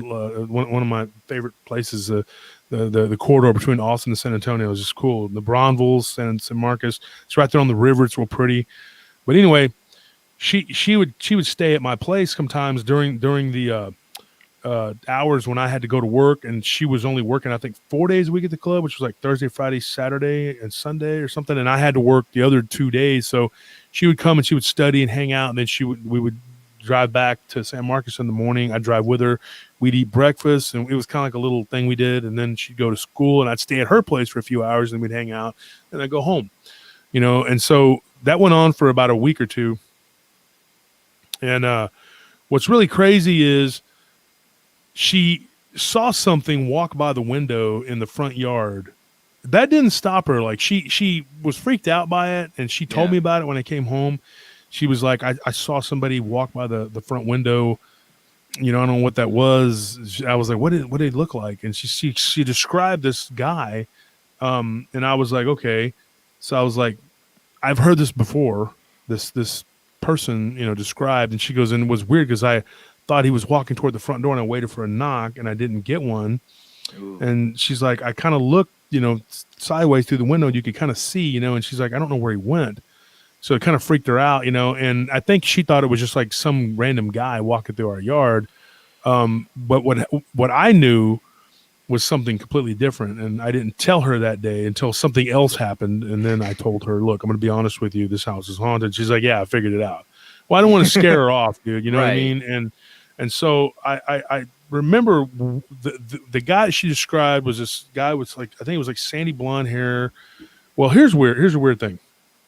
We had a get together. We had a party, and I saw Diablo. That's my brother. He's in the chat. Yeah. So anyways, they can verify this. So he was there. I know Scorpion was there, and there was like 2 or 3 other guys that were there from the old days. And my friend Squid, who I want to get on the show so he could talk about what happened to him and his experiences. And I know my friend Pete, he's in one of my groups. He's always talking about this stuff that happened to him. We all lived there off and on for years. I had the house for 10 years. Yeah. And so we were all hanging out and partying, and there was this guy.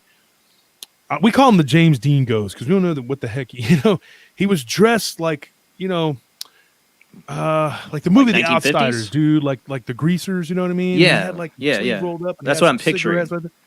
Yeah, and he had like a white shirt on, he had like a black jacket and everything. He was just kind of cool while everybody was talking. He was kind of nodding his head. Every now and then he'd take a drink of his beer. Then when everybody leaves, I was like, who was that guy? And it was here because he was the only one I didn't know. Right. And just didn't. Usually I'm vetting people left and right, but I was like just pretty drunk, I guess, And nobody knew who he was. Like not one person out of the half a dozen friends that I knew, and people that they brought there, people I knew. Yeah. Maybe had 20 people there, and this guy was just kind of blending in. And I'm like, I thought he was weird, Eric Lazarus. Pony Boy.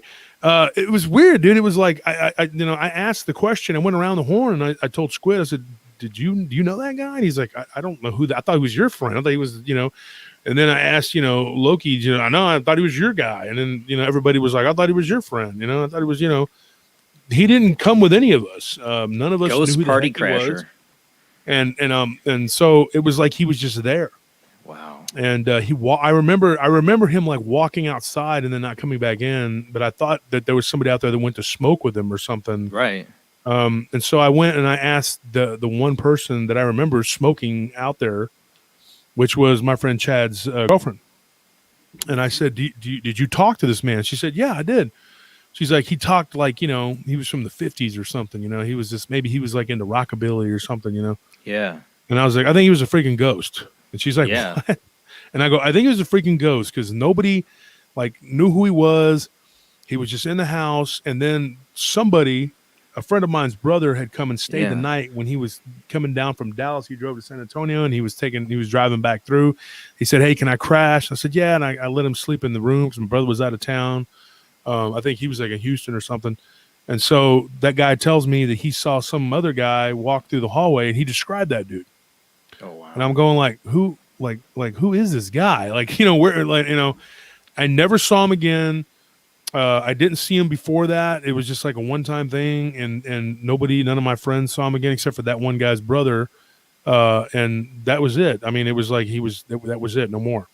I did see one time what I thought was a Civil War ghost, which was weird because there wouldn't have been any, like, I don't believe that in that house, in that spot right there should have been anything like that. Like Civil War related. Yeah. I mean, I saw something that looked like a Union soldier. And I was actually interviewing somebody the other day because I was thinking about putting this story on the Halloween show, which I haven't even made final decisions yet on that. But she was telling me a terrifying story of a Civil War soldier. And I told her what happened to me. I literally was laying on the couch one time. I opened my eyes. I look up, and there was this guy. I'll never forget his face. He looked like a living flesh and blood person. Right. Now, I'm going to be real honest with you. I kept items by my couch, Yeah. To mess you up if you were to, like, manage to get through. And I had two big dogs. I had an English Mastiff who was about 120, 130 pounds. And I had a huge German Shepherd who was actually pretty vicious. And if you managed to get through all that, and then you got through my guys, then you got to me, the boss battle, whatever. Well, I'm gonna the boss battle. I mean, that's how I looked at it, And I had a sword and a real boss battle. A pistol right there, boy. And I had that thing cocked and ready. I was like, dude, and and I had it right there, and I was like, what the hell are you doing in my house? What's going on? And this dude just stood there looking at me. He was real pale. Yeah. His eyes were real dark, not like blacked out or anything creepy, completely creepy, but he had red hair, like reddish brown hair, and he didn't look like a young guy. Like a lot of people in Civil War died; they were young people, dude. This guy looked like he was like maybe in his 30s or something. Maybe he was like a somebody. Like maybe he was a boss or whatever, and he didn't have the regular Union hat that the GIs that we're talking about the government issued hat that they gave him, the little one. He had like a bigger like a hat, and I thought maybe he's a cavalryman. That's what I was just going to say. So, maybe it could have been because a lot of Comanches in that area, and after the war they were just fighting them left and right. Yeah, which I'm actually part Comanche from my grandmother, and so. Anyways, he reached down and he put his hand on my chest, and I just felt this pain go through my chest up into my throat, and I was like, "Oh my God! Like what in the heck?" And so I dropped my piece, and I was just like, and then I look up and like then I felt like hit the pressure squeezing around my neck, but his hand wasn't on my neck; it was like right here, and so I just started like, kind of fading in and out, and I started screaming. I was like, "Jesus, help me!" Because I didn't know what else to do. And after a couple seconds, he just kind of let go. He didn't jump back or anything dramatic. Right. He just pulled his hand away, and then he just walked and kind of went like he was gone. Wow. That story, I mean, that was weird. Like I've never in my life felt like pain in my heart from like, you know, like now, like people have told me like they've had dreams, and it felt like something was squeezing their chest, or they've been touched by a spirit and it hurt them, whatever. But I've never felt pain like that in my chest ever in my life. That was the worst pain I'd ever felt in my life. Do you think it could have caused you a heart attack? Heart attack. Yeah. I thought I was, and I woke up, you know, and I was like, you know, because if I was wide awake and then I was like unconscious, you know, and then I was awake again. And when I woke up, I was like, did that just happen? Like, was that real? You know, you're kind of like not sure. And my chest felt really tight, but then I just kind of stretched and everything was fine. And so just to be on the safe side, I've always had a pretty good relationship with my doctor. He's a good friend of mine. And so I went in to see him a couple days later because I wanted to make sure that there wasn't something going on, you know. And so he checked me and did echocardiogram. Everything was fine. It was like, whatever, you're great. So that was weird. That was one of the many weird things that happened in that house. Another one was the girl that I was dating that eventually said, I can't take this anymore. Me and my boys were up playing PlayStation, and it's crazy, dude. Like, she's like, okay, good night, I'm going to go to bed. She goes and lays down in the bed, and I'm laughing because of it was so surreal, dude. It was like, you know, you're sitting there playing video games, and next thing you know, your girlfriend's falling into the hallway naked, because that's how she slept. And not to be graphic, but it was like, this girl was very like conservative. She wasn't going to be like stripping, you know what I mean? Right, so it was just crazy. She came out of the room screaming bloody murder, that something was, and she just was running and trying to go for the door. And I'm looking at my friends, and we're all like, what in the heck is going on here? So I put the controller down, and I'm like, hey, you know, you okay? So I ran after her, and she was like standing by the door trying to figure out how to even operate, you know, the car to get, you know, she's still naked. Right? I'm like telling her, hey, you're outside, and it's, you know, I know it's late, but we do have neighbors, and you're naked. And so I grabbed her and I pulled her back inside, and she was looking at my friends, and she was just like looking around, and she wouldn't let me take her back to the room. And so I told my friend, I said, hey, go grab her clothes, whatever. So he got her a big t-shirt of mine, because she was a very petite girl. And she put it on, and I calmed her down. And I said, okay, guys, hey, I gotta leave. I gotta go to San Marcos. I'll be back, you know, probably in the morning or tomorrow. So all the way to San Marcos, she didn't want to talk about it. And finally, we went to eat dinner a couple days later, and she told me what happened. She told me that when she was laying in bed, she thought that I had come to bed, and so she rolled over to like give me a hug or whatever. And what she felt was like scaly skin with like really coarse hair on it. And she said that she touched it, and she thought, this is not my boyfriend. And then she heard like this guttural noise, and then like she felt like the skin was kind of cold, you know. Yeah. And she's like, this is not correct, you know. And then she said it was cold in the room. And that room was always cold. You know, it was always like several degrees colder than the rest of the house. My room was the worst.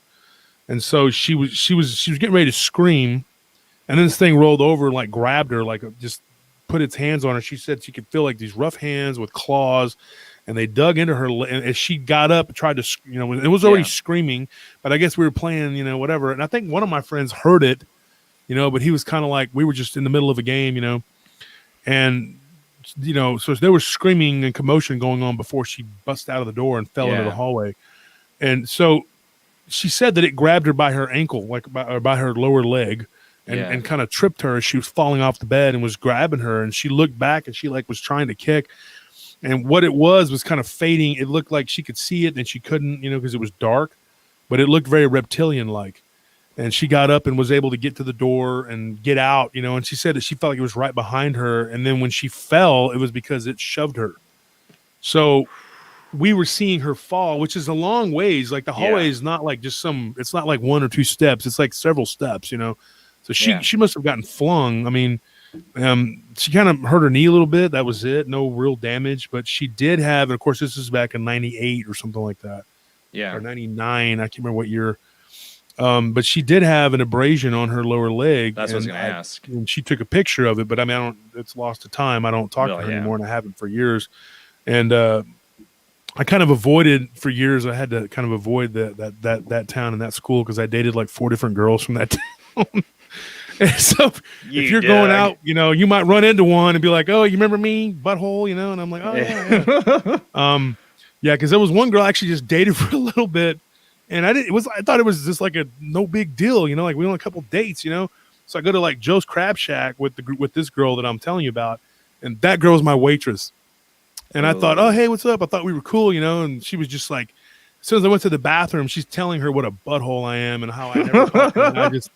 And I come back, and this girl's already she's aggravated, and then I was like, well, I'm obviously not going to eat here, you know. I mean, I'm the butthole, you know.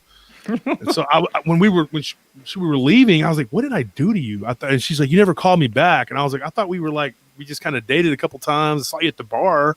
Oh no, you're with some other dudes." I thought, well, you know, whatever. buddy. Apparently, I was the butthole. So yeah.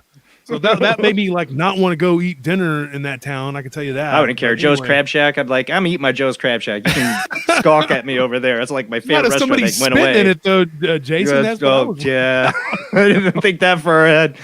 Yeah, good idea. I don't know. You know how much much I love Joe's Crab like Shack. after that incident that happened to her, she started swearing up and down that things were happening in her apartment. Yeah. Now, I kind of believe it did because one day, and it usually was very calm and peaceful in her apartment. It was like I'd go there and just kind of take a nap, watch a little TV while she was at school, you know, and then after she got out, we go and we go to eat dinner, whatever, and then we go to work together like 3 or 4 days a week, whatever. So I was just chilling, watching TV, man, and I felt like something, and I can't prove, like I don't say prove, you can't prove any of it, but I can't say 100% that this is what happened. But I'm almost positive I wasn't asleep, but something grabbed my foot, and I pulled my leg back, and I was like, "What the heck is that?" And I felt like something was there, and I did have like the front door had a screen in her apartment, just like mine had. The back door had it. It was weird how theirs was built like backwards. Anyway, that's where you went in at, and the front there was no sidewalk to even go around to the front, which was actually the back door. It was weird. It was a weird place. So anyway. Like I looked and I was like, if somebody was there, they would have been like, nowhere for them to go. You could see straight out of the, you know. So I thought maybe you start rationalizing it. Maybe somebody came in really quickly and woke me up and then hid. So I went all over the house, and then her roommate's cat started like flipping out all the time and like swiping at the air. And so I asked her, I said, "Has anything happened to you when you're trying to sleep?" And she's like, "Thankfully not." And I was like, "Well, that's good." So maybe there was some little residual things that were going on there. She found a lit cigarette, you know, on the counter one time, just burning. Smoke. Yeah, and she didn't smoke. Yeah, at that That's time. creepy. So we got to go to commercial break. When we come back, we're also going to open the phone lines. But I was thinking about the show the other night that you had was a Tuesday night live stream with who you were talking to, your buddy Loki about the guy in the bar that was like. Had like the reptilian like feel to his back or whatever, and the eye, people saw his eyes change. And was that before she had her incident? That was, let's see, that would have been after. It would have been after. Yeah, I was just wondering. Yes, just wondering if there's any connection to that, because I mean, people talk about reptilians coming to them in the middle of the night and becoming victims of them sexually, like were you targeted? So this is what I wondered. All right, we got to go to commercial break. So much to talk about. And like I said, we will open up the phone lines when we come back from the short commercial break, guys. We'll be right back.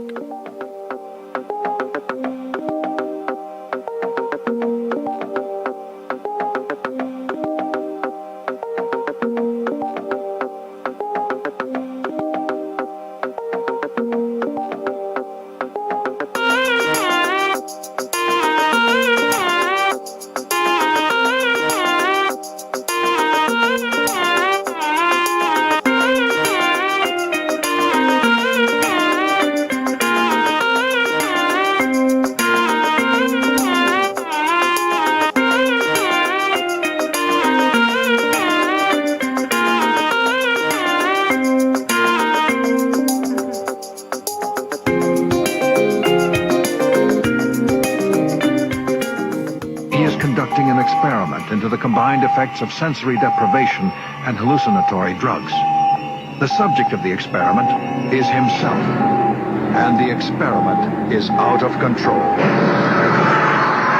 Ken Russell's Altered States, a film that must not be missed, is in the West End now. Altered States, Certificate X. Do you wish for more paranormal and spiritual content? The Paranormal Chronicles magazine is a free digital magazine crammed with the very best in paranormal and spiritual articles and features. No sign-up, no subscription, just free reading and knowledge for you. Read today at www.paranormalchronicles.com/magazine.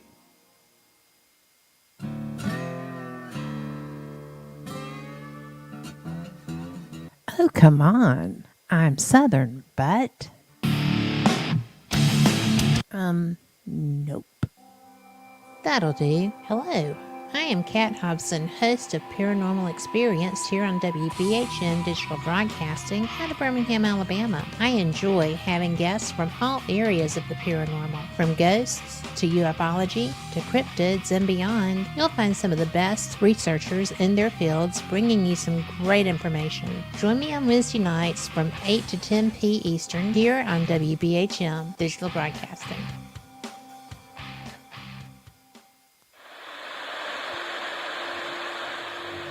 Join us every Wednesday night at midnight Eastern Standard Time for Weird Wednesday, the live stream, with your hosts Jamie, the Living Dead Girl, and Rob, the Phantom, where we'll talk about all things paranormal, including zodiac, astrology, tarot card and oracle card readings, live ghost boxing and spirit communication, where we'll do Voices from Beyond, the Cold Case Files.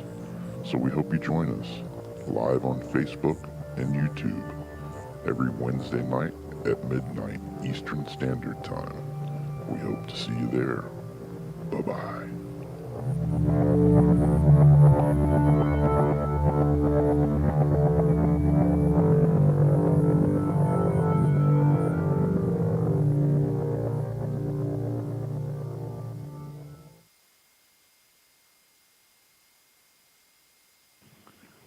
Paranation Magazine is a new paranormal magazine based out of Denver, Colorado. Our goal isn't just to give you the best paranormal content out there, but to promote paranormal unity. We're doing this by giving everyone an opportunity to tell their stories and to share their experiences. For more information, follow us on Facebook at Paranation Magazine and soon, paranationmag.com. I've Never Met a Dead Person I Didn't Like is the extraordinary travels of a young, alone, and broke psychic in the highly anticipated new book from internationally renowned psychic, medium, medical intuitive, and best-selling author Sherry Dillard. Critics have described I've Never Met a Dead Person I Didn't Like as an engrossing memoir, an empowering story of how a broken girl came to accept her psychic gift, a refreshing and fun read. I've Never Met a Dead Person I Didn't Like is available through Amazon, Kindle, Barnes & Noble, and wherever books are sold.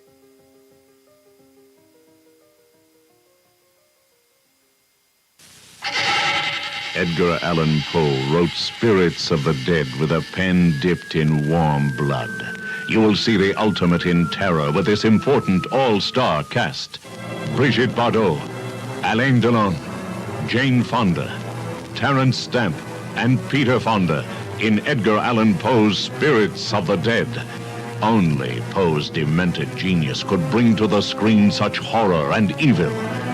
Spirits of the Dead stars Brigitte Bardot, Alain Delon, Jane Fonda, Terence Stamp, and Peter Fonda. Directed by three masters of the cinema, Federico Fellini, Louis Malle, and Roger Vadim. Spirits of the Dead is an adventure in terror beyond your wildest nightmares. Spirits of the Dead in color is rated R. House at 8%. So they're okay. So, does anybody want to play Parcheesi? Okay, who brought the dog?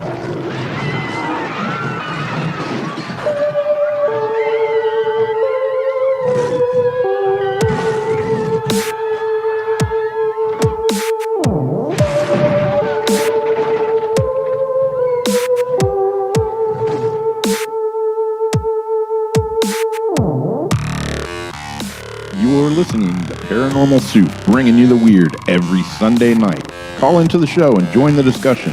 The call-in lines are 219-230-4444 or 260-225-9419 or by Skype caller ID Jblandoo or Jblandparanormal Soup. And now to your host, Jason Bland. Tonight's guest is Josh Turner, a.k.a. Wolf from Paranormal Round Table. And like I said, we're only going to tip the iceberg of the experiences this man has had. Like me, he's had a lot of weird experiences and cryptic experiences I've never had at all that are completely incredible, mind-blowing, and just fascinating. Me and him have talked on the phone for quite a long time about some of these experiences he's had, and all the things I think about, theorize, I've talked about in the show. Man, there's so many little pieces of information, I think, in his experiences that are very revealing, I think, about this phenomenon. And I'm talking about it all. Like I said, this is Paranormal Soup, so we're going to go down a lot of different rabbit holes, and me and Josh are both kind of people that can talk 1 minute and change gears and talk about something else. That's how it is. But all these pieces of information that we have and experiences, they're all clues to the puzzle. I always say that. And your experiences are little pieces of the puzzle. Call in tonight, join the conversation. Let me make sure I have the phone lines open here after I say that. They are open. Call in, join the conversation. Have you had a Dogman experience, paranormal experience, anything? Join in. Tell us about it. That's why I do the show. I want to hear from you. And I know Josh loves hearing these stories as well. And you can call in and ask him a question about his experiences. Go right ahead. But we got to get back to the show. This is your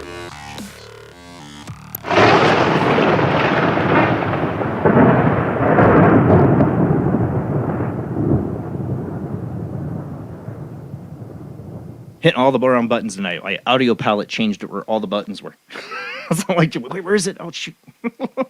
But welcome back, Josh. Thank you for hanging in there still. We got about another hour and a half of show, and there's a lot. I know, like I said, me and you can talk forever. We talked for like 3 hours, and then I put you to sleep. Well, that was weird. That was a weird incident, dude. It was weird. I've talked to people about that before. Yeah. And that is actually a phenomena that happens when someone starts to talk about something. Because, I was like wide awake. I don't drink a lot of caffeine, and I had just hit some caffeine, from a soda that I drink. And I don't drink a lot of Cokes or anything like that, but I was like, I was amped. I was like listening to you. And we were talking. You're like, hey, are you okay? And I'm like, whoa. And it was while you started talking about alien abduction. Yep. And when you guys hear the show with Jason, which is going to come out in November, then the reason I had to do that was because Jason's show is going to be 3 parts. It's going to be for 3 weeks, and because he talks extensively about his experiences, and so it had to be in November where I could just kick off the month, just do Jason Bland. So it was very weird. And all of a sudden you're telling me, hey, wake up or whatever. And I was like, I can't believe I fell asleep. That's never happened. Did you go back and listen to that part of the audio? Have you listened to it? I have not. I haven't had time. I want you to. When my nephew does the editing or whatever, I'm definitely going to. I've already told him, when I want to hear what it was that you heard. Yeah, I'm interested. I'd like to hear it again. I heard it. I was the one awake, and just your breathing was weird. And I'm like, Josh. Actually, there's one other Josh that fell asleep on my show live on air. It was my friend Josh. He's a favorite group firefighter. He tried to come on the show once, and he didn't make it. He fell asleep and was snoring live on the show, snoring. I'm like, yeah, I'm doing great. Put people to sleep. But your story was very interesting. It wasn't like it was not intriguing. It was just like, I don't know what happened. It was weird. And I've never, ever done that before. Especially, I was sitting there, I had just drank, a Mexican Coke. It was like, and I was just sitting there chilling. Next thing you know, my head's down and you're, but it was weird because I wasn't laying down like this. My head was like this, straight ahead, which was weird. I woke up. I could hear you breathing. Yeah, it was very bizarre. I've never done that before. I apologize for that, but it was weird, man. Like I said, not the first person I put to sleep. My wife does it to me all the time, so I'm used to it. I'll have a full-out conversation with her, and she can just. She'll have a conversation back with me, but she's actually asleep too. I've had that, but yeah, she can be out in 1 second, be completely dead of the world. So I'm used to it. Oh, what? I say I nodded up that one night when Oh, yeah. the guest was doing that meditation thing. Yes. I got real relaxed, man. Well, that's we got really you got real relaxed. relaxed is what it sounds like. It Yeah. was just fun. But when you That's start what turning you're supposed to into do, like man. conversation about aliens coming and abducting you and all that, and then, No, I mean it was what you were talking about was not boring. I was just and it was I told my wife and she was just like, that's weird because like I just don't that's not me, you know. I'm not gonna listen to somebody and I've never fallen asleep listening to anyone, no guests. I mean, you were nobody intently telling in the the conversation, and it was just suddenly you were gone. Yeah, and then you told me that it happened to you before. Didn't you say that somebody else had fallen asleep while you were telling? Well, yeah, them? like I said, his name was Josh. He was on the show, but it wasn't about aliens. He was just on the show. Oh. No, Yeah, that's it wasn't about crazy, aliens. He just fell asleep on the Oh, show. if it was the same conversation, that'd be too weird. It would have been You know? weird. It would have been weird. But, you know, I don't know if you want to get into that conversation, but we both had weird experiences when it comes to the alien realm, and I'm still searching myself. Actually, I had a recent experience, too, I haven't even talked about. Like, it's ongoing. So it's like one of those paranormal experiences that I'm trying to figure out for myself. You know, Dude. like, what's going on here? What are these experiences I've had? You know, I'm not saying I'm an alien abductee, but I've had some weird experiences. Well, and I it know sound- you have, to too. me, I think it's it sounds like it. I mean, I was working out. I get stories all the time. I think that people who can't get stories are lazy because you must not know how to talk to people or you must not be social or whatever, and then you're not Or hustling. what I do is just stop caring what people think, and I just openly tell Yeah. them I believe in this stuff, and I do a Exactly. show. It's shameless plugs, and then I get a story from somebody, and I love it. Mm-hmm. That's what you got to do. We were talking Yeah. to a guy who he's a power lifter up at the gym, and he works out kind of late sometimes, like I do. And I was in there a few days ago, and he started talking to Anthony. Anthony had given him a spot because this gym that I go to, there's two different gyms I go to. There's one I call the kiddie gym, the baby gym, which is Planet Fitness, which I had to join because I couldn't find anything else that was overnight. And I found out that I'm a lunk, so I can't really work out there very much. Yeah, and so very there's weird. another one called Big Tex, where a lot of powerlifters and bodybuilders in the Austin area go. And so I like to go there and work out, and if I can, you know. But sometimes I just want to take it easy, and I'll go to Planet Fitness if I'm not trying to tear anything up, you know. And so anyway, this guy, he's a big, huge guy. He's about 6'5", and he believes that he's an alien abductee. He told me and Anthony, Yeah. and I had given him my card, and he didn't allude to that at all. And then all of a sudden, this past week, whatever, he was telling me and Anthony that he believed, but he couldn't. He said he couldn't talk about it, and I'm going like, okay. So maybe he said if he comes around and he says, maybe if I can, what he said, figure out a way. I don't know what that means, Yeah. but he told me and Anthony, he was like, if I can figure out a way, I'll give you a ring or whatever. So he's got my card. Hopefully he'll hit me And back. he up. might feel threatened. I mean, our the guy I've had on the show, Terry Lovelace, he was warned before he wrote his book not to talk about it by an alien visitation. I mean, and then a couple weeks later, if I remember right, he was pretty well beaten up after one abduction, and the implants they had left in his knee that they has X-rays of were gone. So that would have been ultimate proof if he'd been able to get those out. I mean, he has got the X-rays of them, which are incredible. But there is a threat. If that's going on, you're being abducted. It could be a threat if you try to speak out. That might be why he's worried. That is very weird. Like I told you, I had a dream one time when I was young that these three what looked like grays, but they were blue. Yes. But I mean, it was to me. If I had to err on the side one way or the other, I think it was a dream. But I had a friend that lived in my apartment complex at that time when I was a teenager, and he had a very similar dream. So I think that's kind of weird, but it was so dream-like. It was like a dream. You know how a dream is? You can tell a dream from reality. And I'm not talking about like a lucid dreaming. No, it was like a dream. It was just like a dream state. Yeah, I know exactly what you mean. Mm-hmm. But knowing what I know now, from what I remember, they didn't touch me, but they did actually come through the wall, and they were just kind of there. And that was it. They just that was it. I mean, I saw them, and there wasn't anything threatening. There wasn't anything. And they didn't look like traditional gray aliens. They were like blue, like I said, which was weird. I mean, and then I had my buddy told me the same thing. Like he had a dream like that, and I don't know. Describe blue aliens too. Did you say blue? He blew. Yeah, same thing. Yeah. See.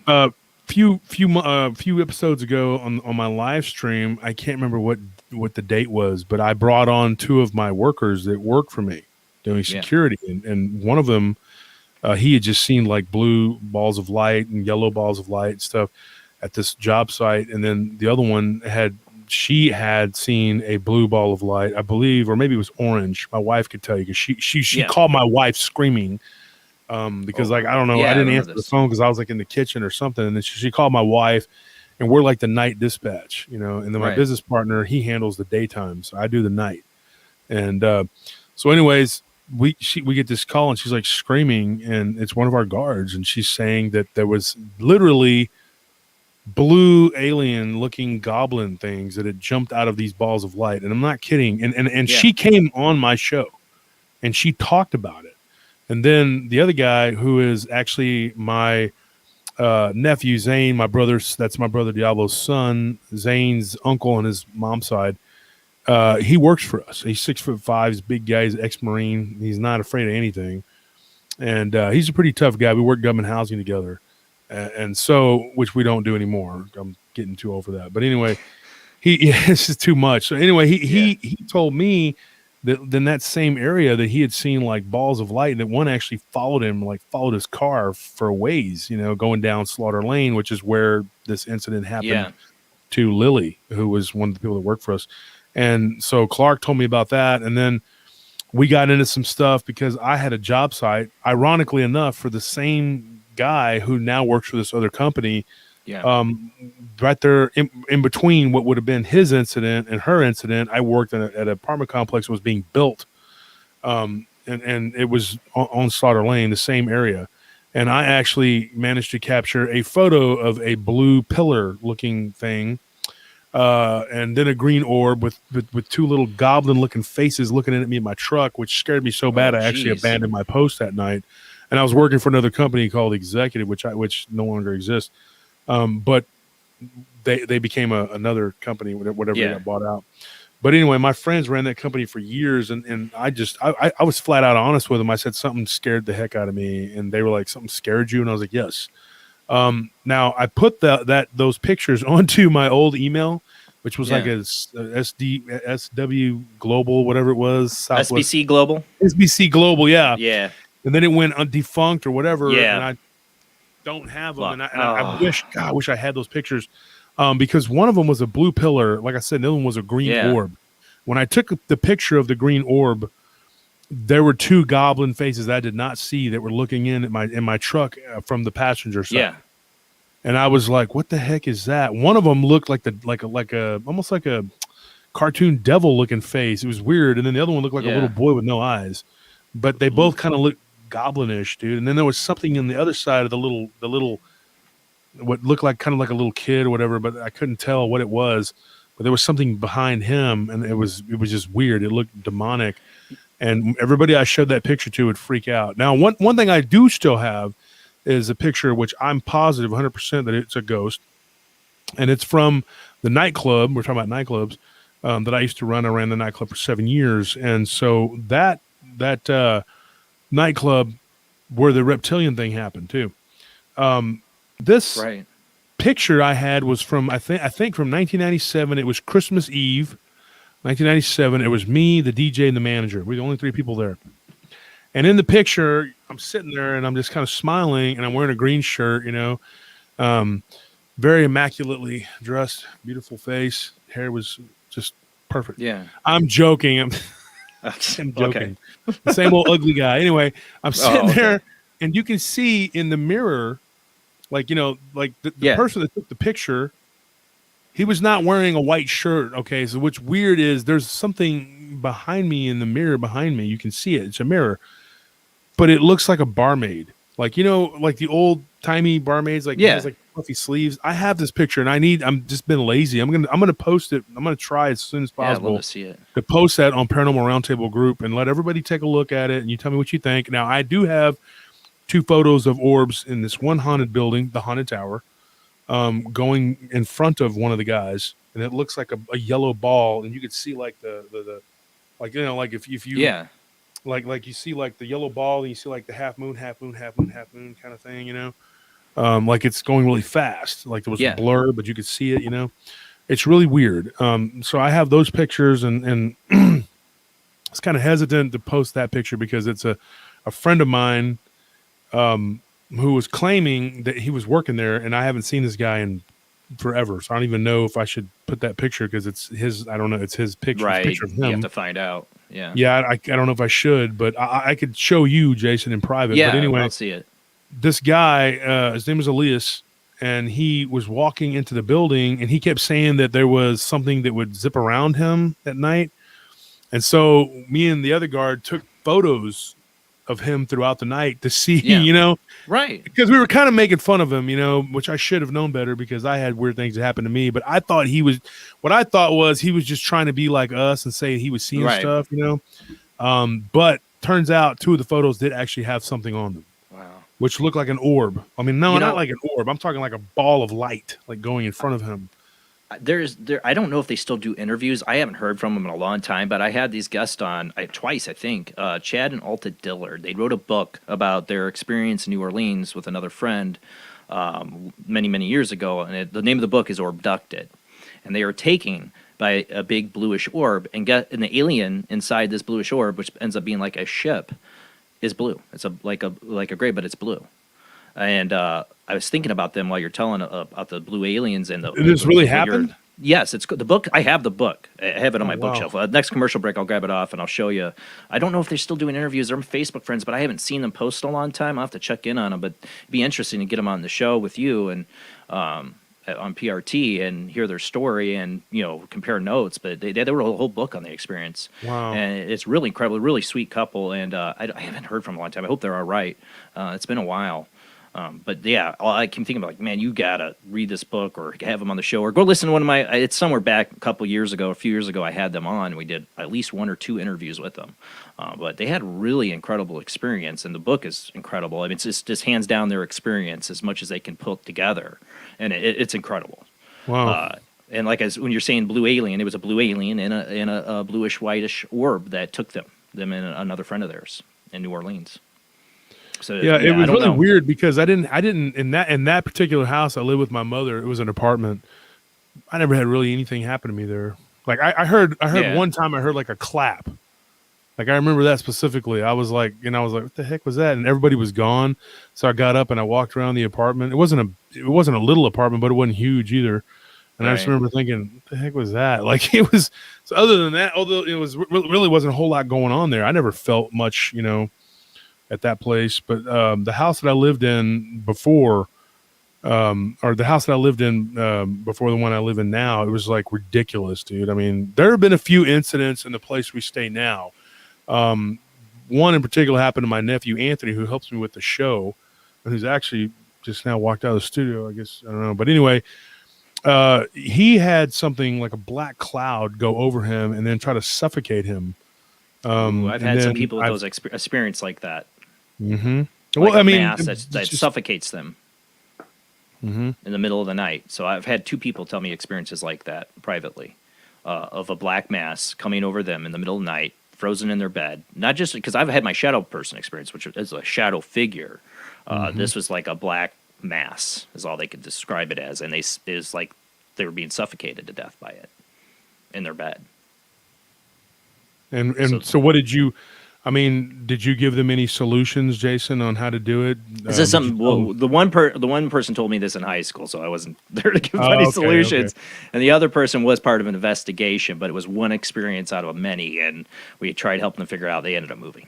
So yeah, because I mean, you could be like the shadow person therapist. We already have a Dogman. Well, the thing is, with the shadow person, I'm still. It's one of those things like the alien thing. To this day, having a 17 to 18. I'm still trying to figure out. I don't have the answers for it. Demon, I don't know. Shadow person, I don't know. I'm Hat Man, because I did see it once. It seemed like a Hat Man experienced one part of it. I have no answers. I have lots of theories and speculations, but deep down, I really still to this day don't know what the heck I went through during that 4 to 5 month period. All I know is it had no good intentions and it was evil. We got somebody waiting on the phone line I want to get to. Always has great questions. Been calling the show for almost 6 years now. Is Zach. How you doing tonight, Zach? I'm doing pretty good, brother. Got my coffee, got my cigar. I'm ready to go. All right, man. What do you got for us tonight? What's your questions? Or you got an experience to share, or both, knowing you? Well, depending on the experience, I can share it. No Dogman related experiences, but I just have 2 questions for right now. Hey, Josh, it's very nice to meet you, sir. Nice to meet you, Zach.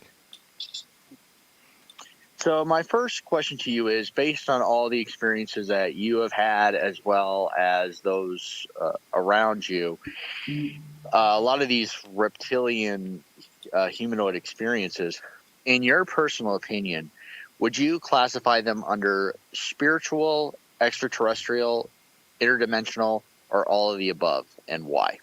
Great question.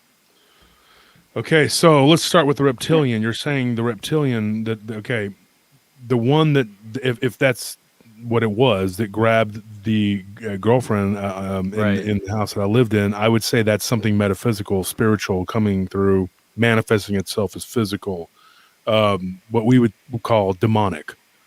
The one that happened at the nightclub, it was very physical. It was a physical altercation that took place, and there were multiple people involved, and there were multiple people who actually saw this individual eyes slit up. Yeah. I personally, did not see this, but my friend Chico saw it. My friend Squid saw it. Willie saw it. My friend Jerome, Loki was on the show the other night. Chief, I think, Scorpion, Diablo, Squid. They all saw it. Yeah. We all had nicknames back in the day because it was easier in case something happened, But yeah, we all saw this. I mean, the eyes slitting up thing. Not me personally, like I said. When I had dealings with this guy, I did talk about it on the show. You can go back into my archives and find it on one of the platforms if you're listening to it on podcast or YouTube. YouTube's got them all.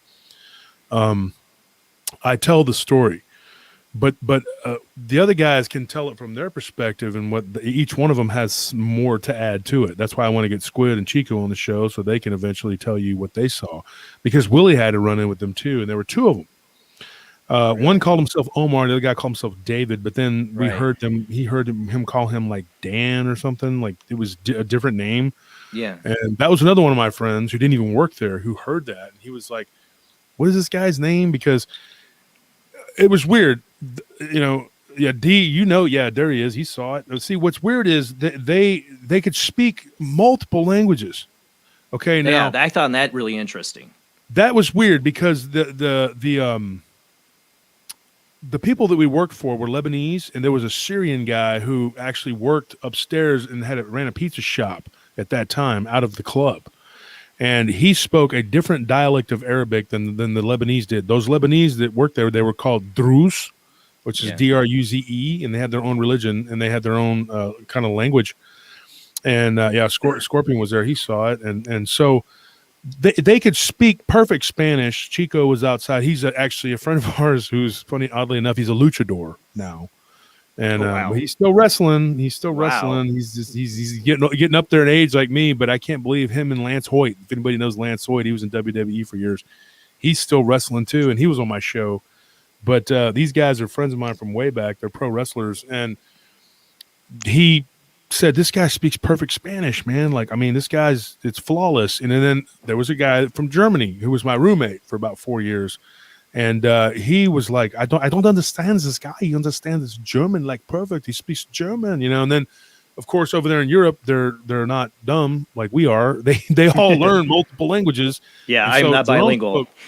I'm dumb. Yeah, they're all multilingual. Like Jerome, he spoke German, Arabic, French, and he spoke Dutch. Now, he didn't speak those other languages fluently. Like I speak several languages, but not fluently. But he spoke, this. But this guy could move in and out of French, Dutch, German, and then he spoke 2 different, weird dialects of Arabic, and then another dialect of Farsi. Like he spoke Farsi. My friend Arash, who's going to come on the show hopefully Tuesday and tell about his Skinwalker experience. Dude, it was like, okay, how do you speak Farsi, dude? Like, and this was one of them looked kind of dusky hued complexion, like he was maybe from the Middle East. They said they were from a place called Uz. Here's what's weird. Yeah. I did research on that. Hold on one second. Hey, Anthony. I'm sorry about this. I got to get my glasses. I'm having a hard time reading. Hey, I need my glasses, Anthony. They're in the truck. Anthony's like, great. Sorry, I can't read the comments because of my. Yeah. So, anyways, they said they're from a land called Uz.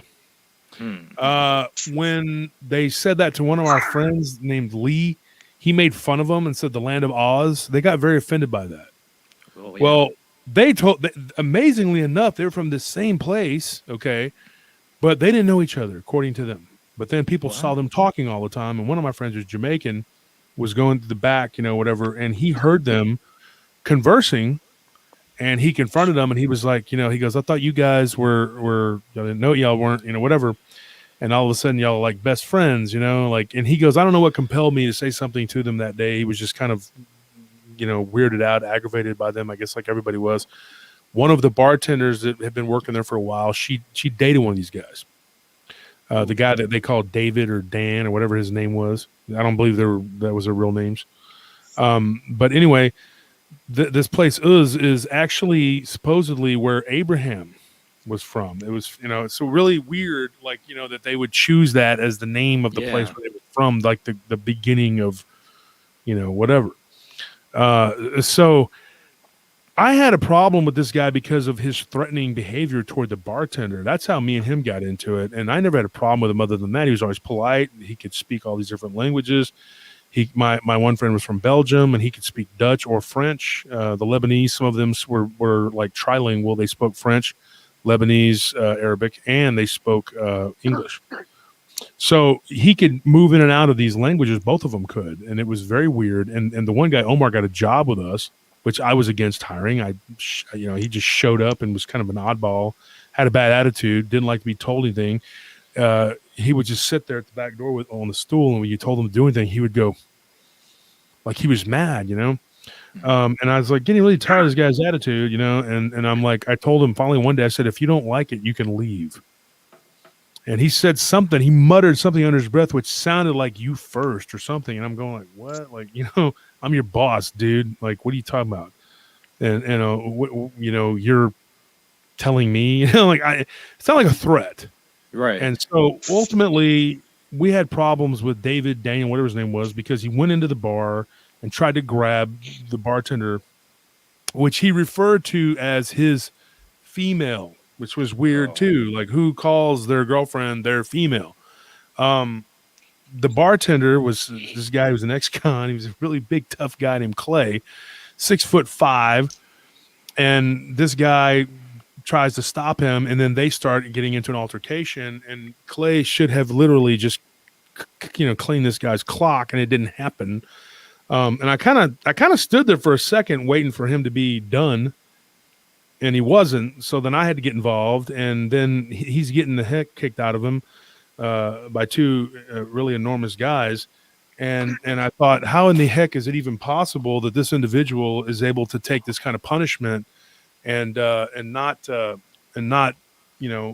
be hurt, be knocked out? When he got outside, now I boxed for years, and actually MMA. I trained and did all kinds of amateur stuff. When I was younger, there wasn't no money in it, and so it wasn't something I wanted to do for permanently. But I was a very good boxer, wrestler, and so this guy, he gets outside and he's got like nothing, like no marks on him. Like, it's like just maybe a little bit of blood or something, I just remember like a little bit of something on his face, and I'm going like, how the heck is that even possible? Which was weird to everybody. Well, I was so adrenaline pumped and, whatever. I went right back inside and was, trying to make sure everybody was okay. And the guys that were outside, Chico and Squid, they said, dude, my brother was out there with my friend Frazier was a Jamaican dude. And then my friend Arash went out there, and everybody was out there, and his eyes slitted up while he was angry, going a fit in front of like 6, 7, 8 people that worked there. I mean, other people were around. His eyes looked like lizard eyes. My one friend told me, who's now deceased, but he told me, he said his eyes looked like cat eyes when he cornered him in the back one time and said, what are you doing? Because he was back there, the other guy, Omar. Yeah. Told him, why are you back here in the back? What are you doing? He was on this phone or something. And he said the guy got really mad and made like cat eyes. Well, what Loki was talking about was when they were taking the trash out one night, like after they left, some of the bouncers kind of stuck around, and they told me, hey, Wolf, something kind of weird about Omar, and I'm like, what do you mean? They go, well, he kind of hissed at us like a snake, and then, his eyes slitted up. Ugh. And I was like, are you kidding me? So we're getting all these reports, So then the female bartender tells my brother a kind of a crazy story about how her boyfriend had abnormal strength and he was this, strong person, whatever. And we'd heard these stories every time I heard about some bad dude who could do all this Right. stuff. I'd break their jaw and it was it. Okay. Wow, dude. And he's so fast. He's so strong. And it would just me be like, literally hooking the car battery up to this dude and just beating the crap out of him. It's nothing. And that's what happened every time. And my friends could tell you, it's just every time they'd be like, oh, there's this guy, man. He's gonna come down and beat Wolf up. And it never happened. And some people tried multiple times, which was ridiculous. But this guy should have been toast, man. He wasn't even like that big. And then when we were throwing him out, what really got me, when we were throwing him out, there were two of us that like kind of shoved him out. I was like, dude, did you feel that? Like his back felt like it had like plates. Like one here, I don't know. I didn't feel both sides, but like the one where I pushed, I felt like my fingers went into like a crevice or something. I don't know how to describe it. Like he didn't have ribs. Let's put it that way. It reminded me of when I was listening to, I'm a Star Trek fan, is Worf from Star Trek. Like his back, like a Klingon's back. The way you described, that's what I thought of. Klingons, I know some about Star Trek. I'm not a big fan, but they have backs that are rigid or something. Yeah, that's what I thought of when you talked about it on the show. Sorry, Star Trek. No, I saw you were a Star Trek fan. So when we threw him out, and then he had like this, like his spine, it felt like there was something coming out of it. Yeah. I mean, it wasn't like wow, he's like a dinosaur, but you could feel it. I mean, this was not normal at all. And like I said, the plate look at the way it felt was really weird. And the bouncer that was with me, I was like, did you? He's like, yeah. And he had like 3 shirts on. It was like summertime. It was just so weird. And everybody that was there was just, it was in shock. And I know at one point he took the one shirt off and there was a guy that was a regular. He didn't work there, but he was a regular. This one Hispanic guy that I know, I've kept touch with him for years. I think he moved to San Antonio, but anyway, he told me, he goes, dude, when he was taking his shirt off, he had like this, his back was red and it looked like he had this ridge on his back or something. He goes, I don't know. It was weird. He was telling us about it. And he thought that maybe it was because, he'd gotten beat up so bad. But the guy was just standing there. He wasn't like really hurt. He just kept telling me, oh, you're going to get it. He kept screaming about me. He kept saying, y'all tell your boss he's dead. I'm going to do this. I'm going to do that. He's a dead man, blah, blah, blah, blah, blah. And I was just like, whatever, dude. I'll be at your mama's house. I don't really care.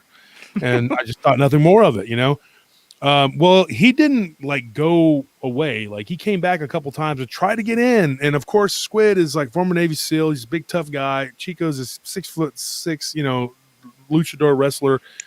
What are you going to do, man? I mean, he's trying to argue and hassle these guys and like, you're not getting in. He tried to fight them, and then eventually he just kind of gave up and then he tried to come and talk to me one day and he was just always talking crazy, dude. Like, and like, oh, he's like, oh, I could have really done, this and that. And I'm like, well, why didn't you? And I just thought, but then the last conversation I had with that guy, I thought maybe he could have, I mean, I'm kind of glad he didn't, because yes, he does have some kind of power, because I'd heard all these stories from people, but I never believed these amazing Herculean stories about all these bad dudes, because they'd always just get beat up real easy. Well, the girl's roommate told me and my brother that this guy had literally gotten mad at her because she was talking to the guy at the store, something real, mundane. Possessive. And he yanked the door off the hinges.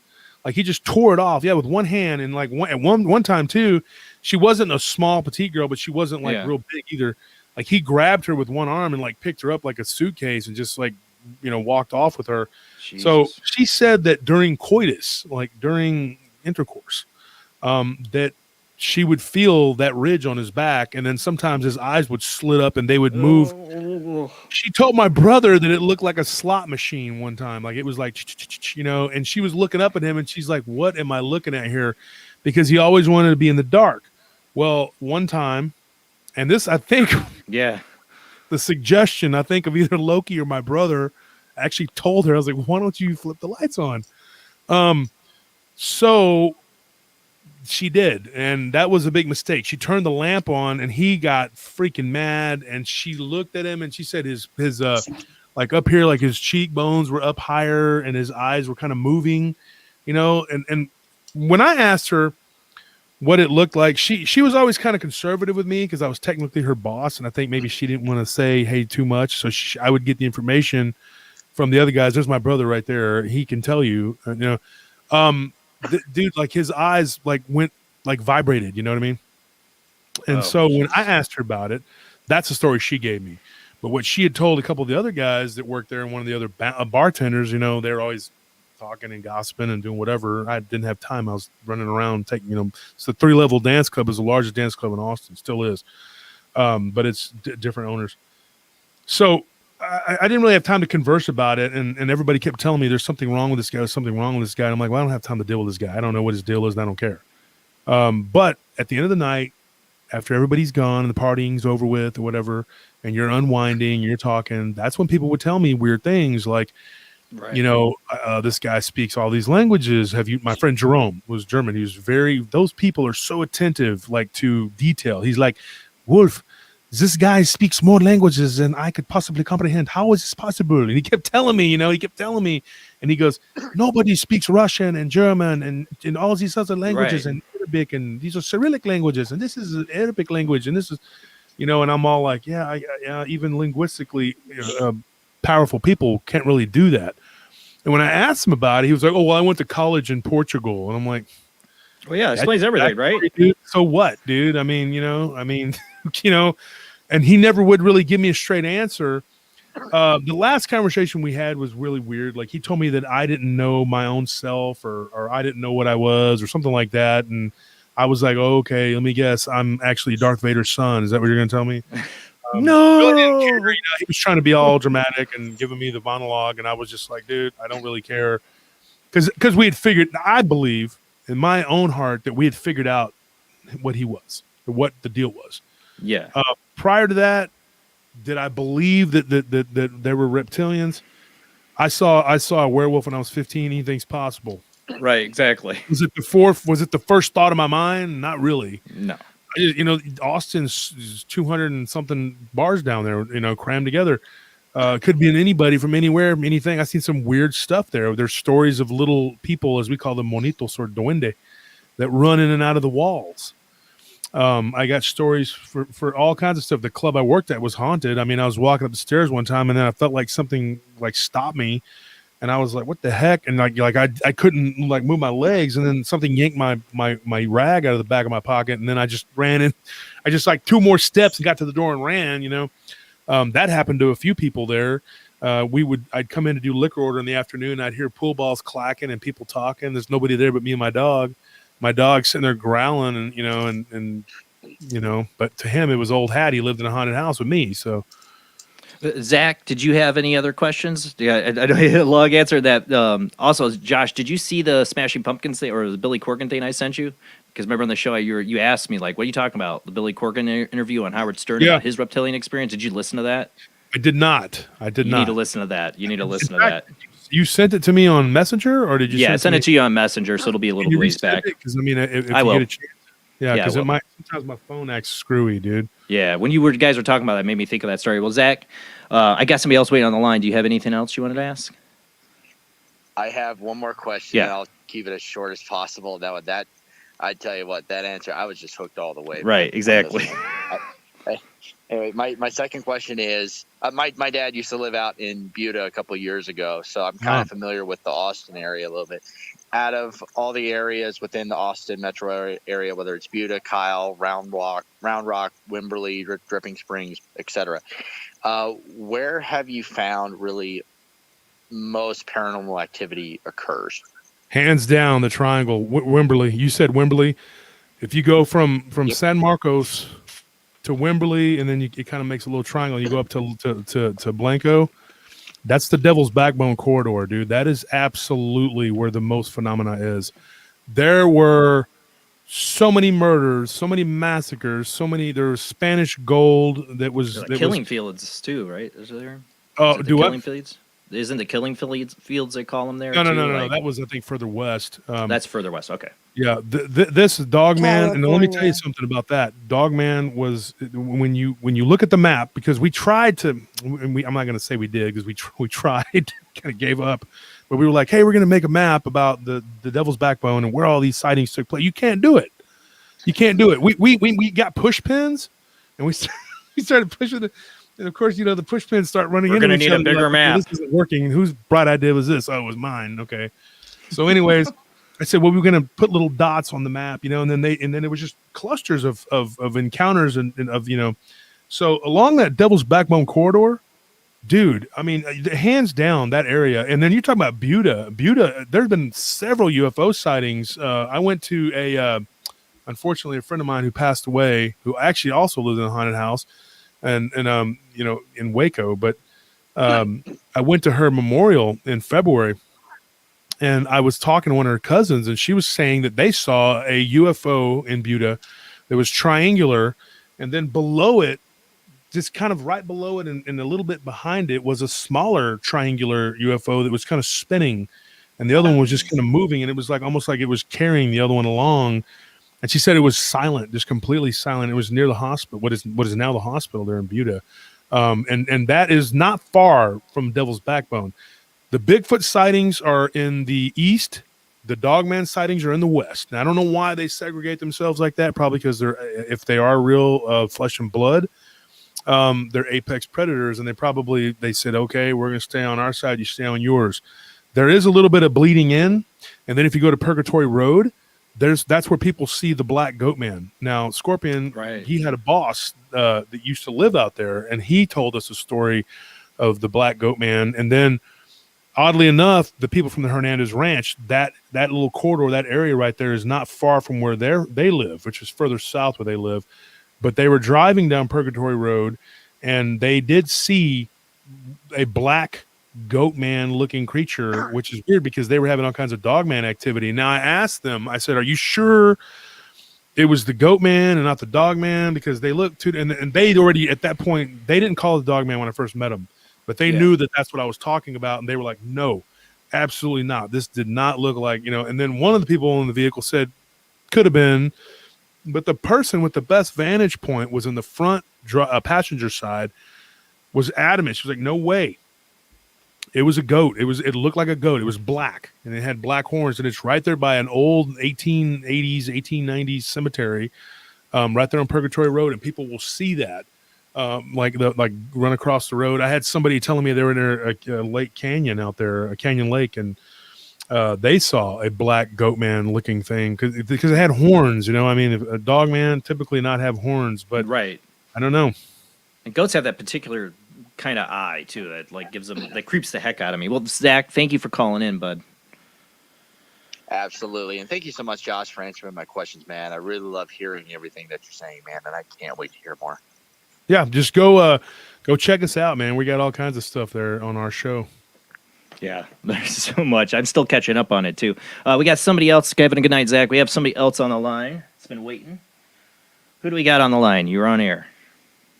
Hi, Jason. It's Azariana. Hey, Azariana. Doing good. Thanks for calling in. Hi. It's so nice to hear Josh Turner. Yes. And I'll have to check out his show. I wanted to just say some for. I'm a little bit nervous. It's all right.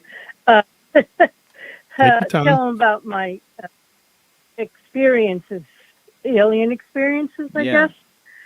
From the time that I was 5 years old to my late 20s, I was abducted on a regular basis. Oh my God. And it's definitely a family thing because, anyways, my family has been affected also, even though they may not realize it. So I always worried about that.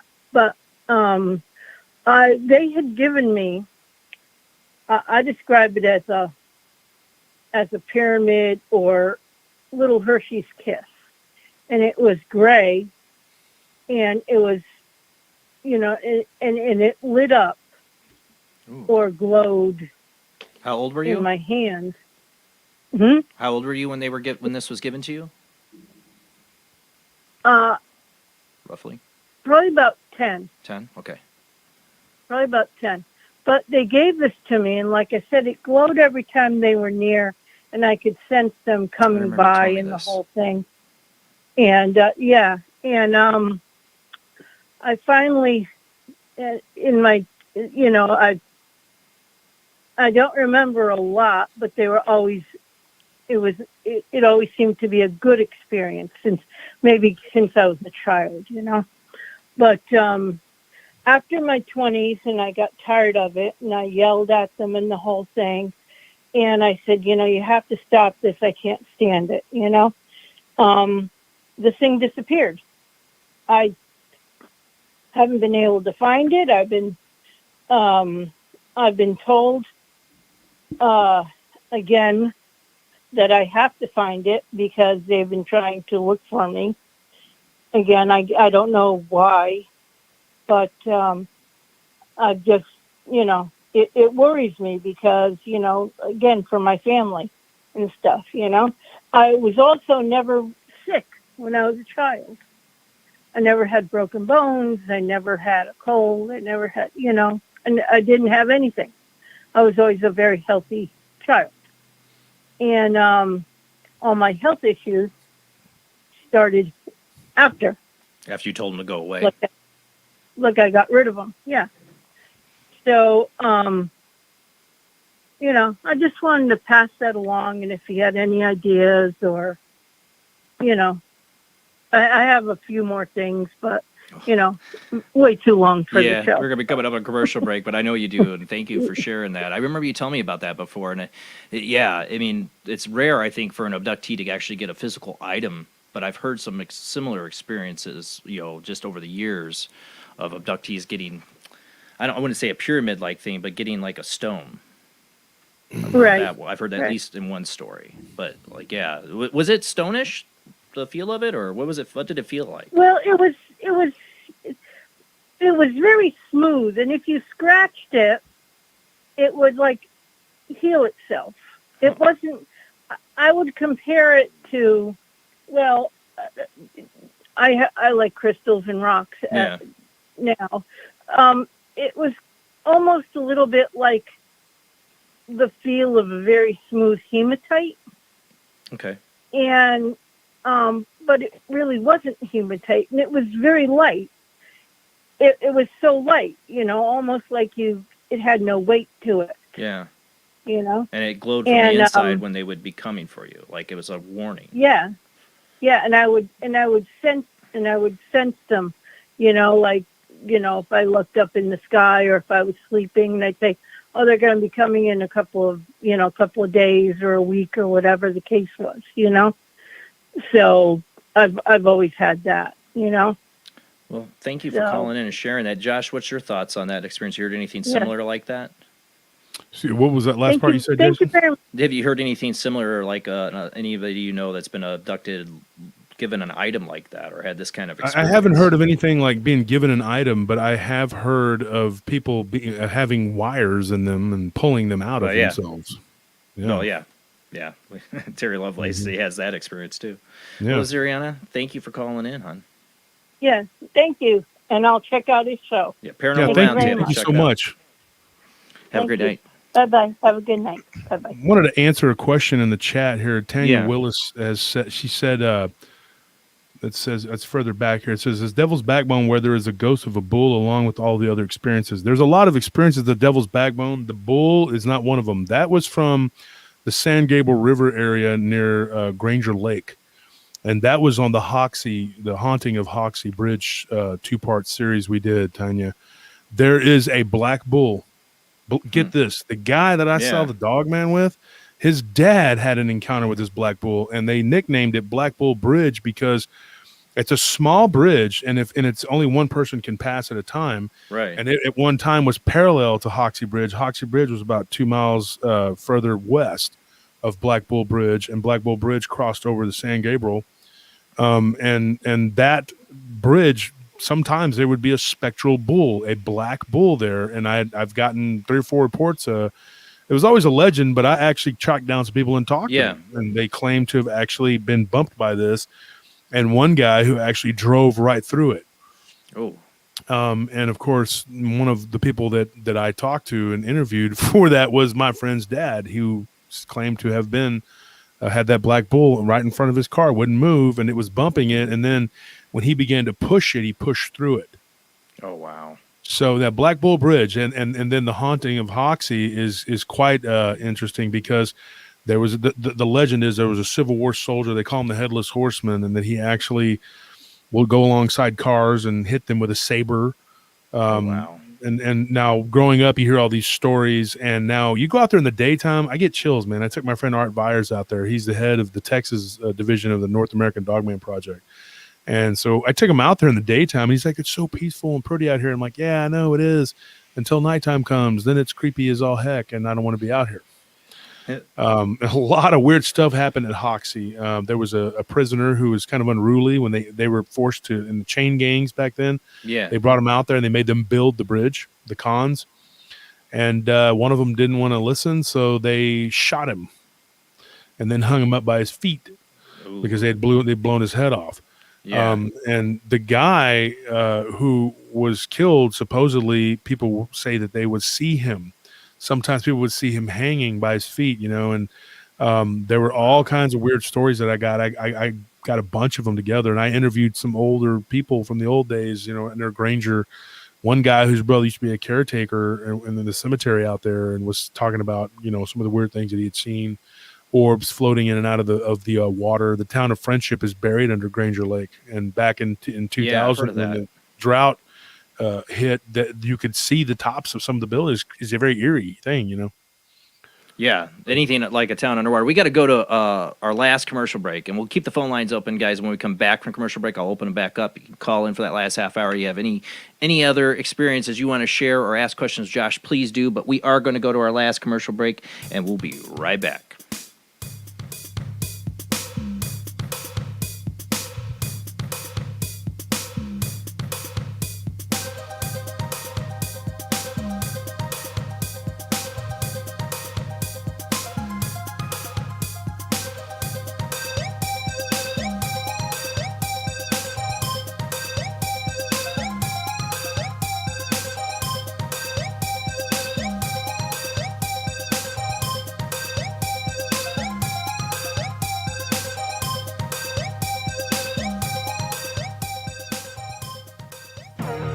Intercepted the transmission of unknown origin. Transmission?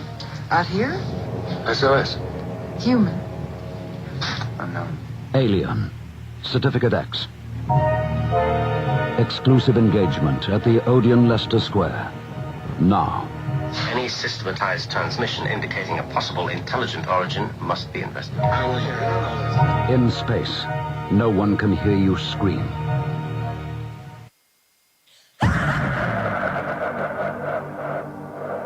If you are interested in discovering the truth about the paranormal and want to hear from leading researchers in the field, join Justin Brown on his 3 weekly shows named My Paranormal Soapbox, Necromancer Live Show, and the Supernatural Symposium, live on Facebook, YouTube, and InterfaceDeath.net.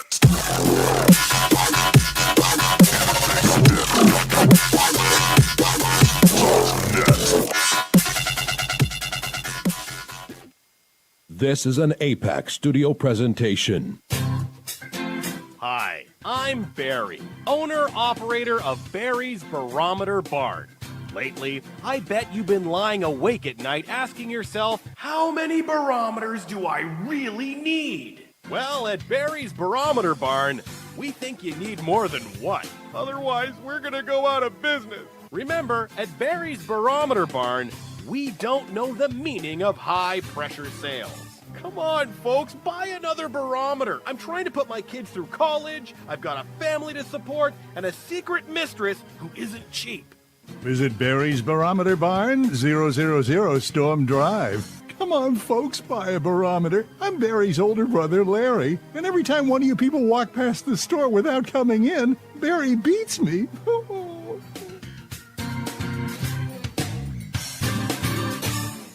This has been a presentation from Tim Morgan's APAC Studio. For more almost professional amateur comic studio content, visit the APAC YouTube channel. Search APAC 2002. That's APAC 2002 on YouTube.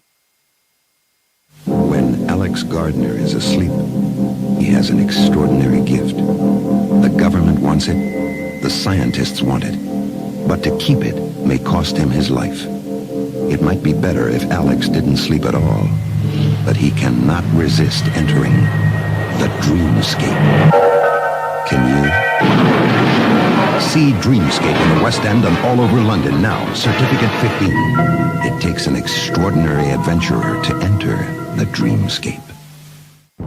Are you intrigued by Paranormal Talk Radio? You'll love the new Paranormal Radio app from Talkstream Live. You'll find a great selection of talk shows covering UFOs, ghosts, strange phenomena, and much more. Download the Paranormal Radio app now and start listening to the very best in paranormal talk entertainment, including the network you're listening to right now, the Paranormal Radio app, free in Google Play and the iOS App Store.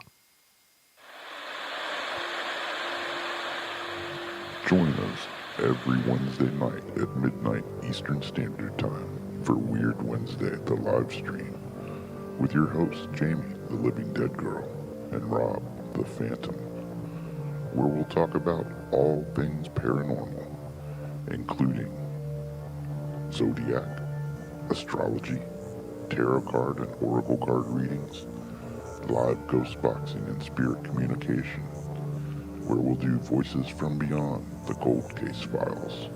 So we hope you join us live on Facebook and YouTube every Wednesday night at midnight Eastern Standard Time.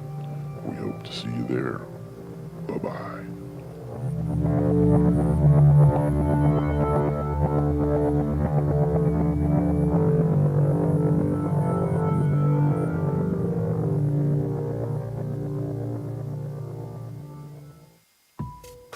Since 1948, Fate magazine has brought you reports of the strange and unknown, all of them true.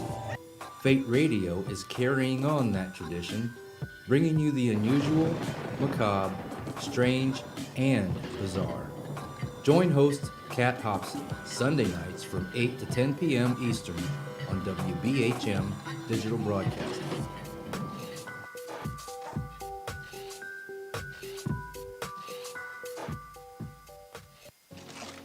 Heat 'em up. Do, re, be gone.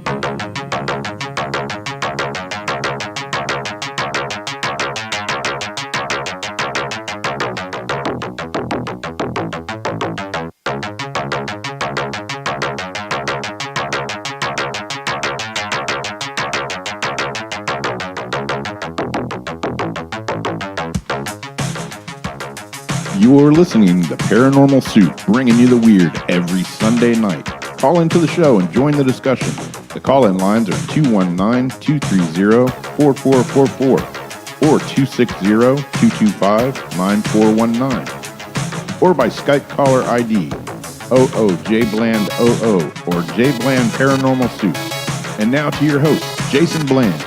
Tonight's guest is Josh Turner, a.k.a. Wolf. Paranormal Round Table is the show. He has a Facebook group, too. You can join the Paranormal Round Table. I saw you posted there. Has a Halloween costume contest going on. We will have our Halloween show, too. I'm still trying to figure out what I'm going to wear for my Halloween show. It is coming up. We will have a Halloween special next Sunday. But tonight is Josh Turner. His incredible storytelling and experiences that he has. A lot of people say he's such a great storyteller. He is. That's why his show is so good. Even if he doesn't have somebody on there to tell about their experiences, he'll relate it for them. And he does such a great job at it. And it just draws you in. These experiences are incredible. But that's what this is what it's about. Josh believes like I do. Sharing these experiences. They're all pieces of the puzzle to get to what is reality? What's going on? Are there dogmen? Are there Bigfoot? Are there things around us affecting us every day that we don't even realize? That's why I do this show, and that's why I love hearing from you guys tonight. The phone lines are still open. Let me make sure they are. Hold on. Make sure that's up. You can call in for this last half hour. That's about all we got with your questions or experiences, but we're going to get back to our guest.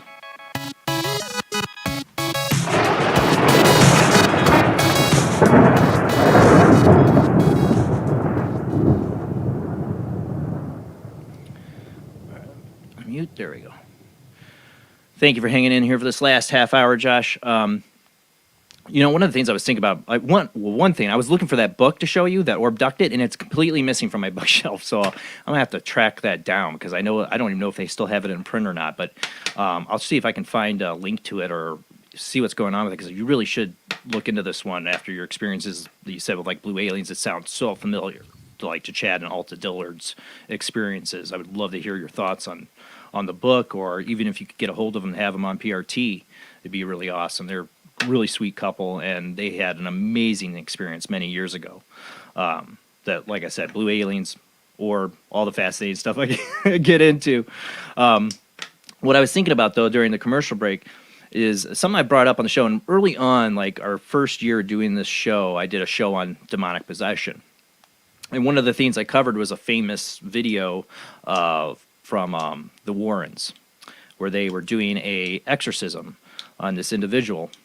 And during it, and many people might have seen this, his head splits open, blood starts to come down, and his eyes turn to slits.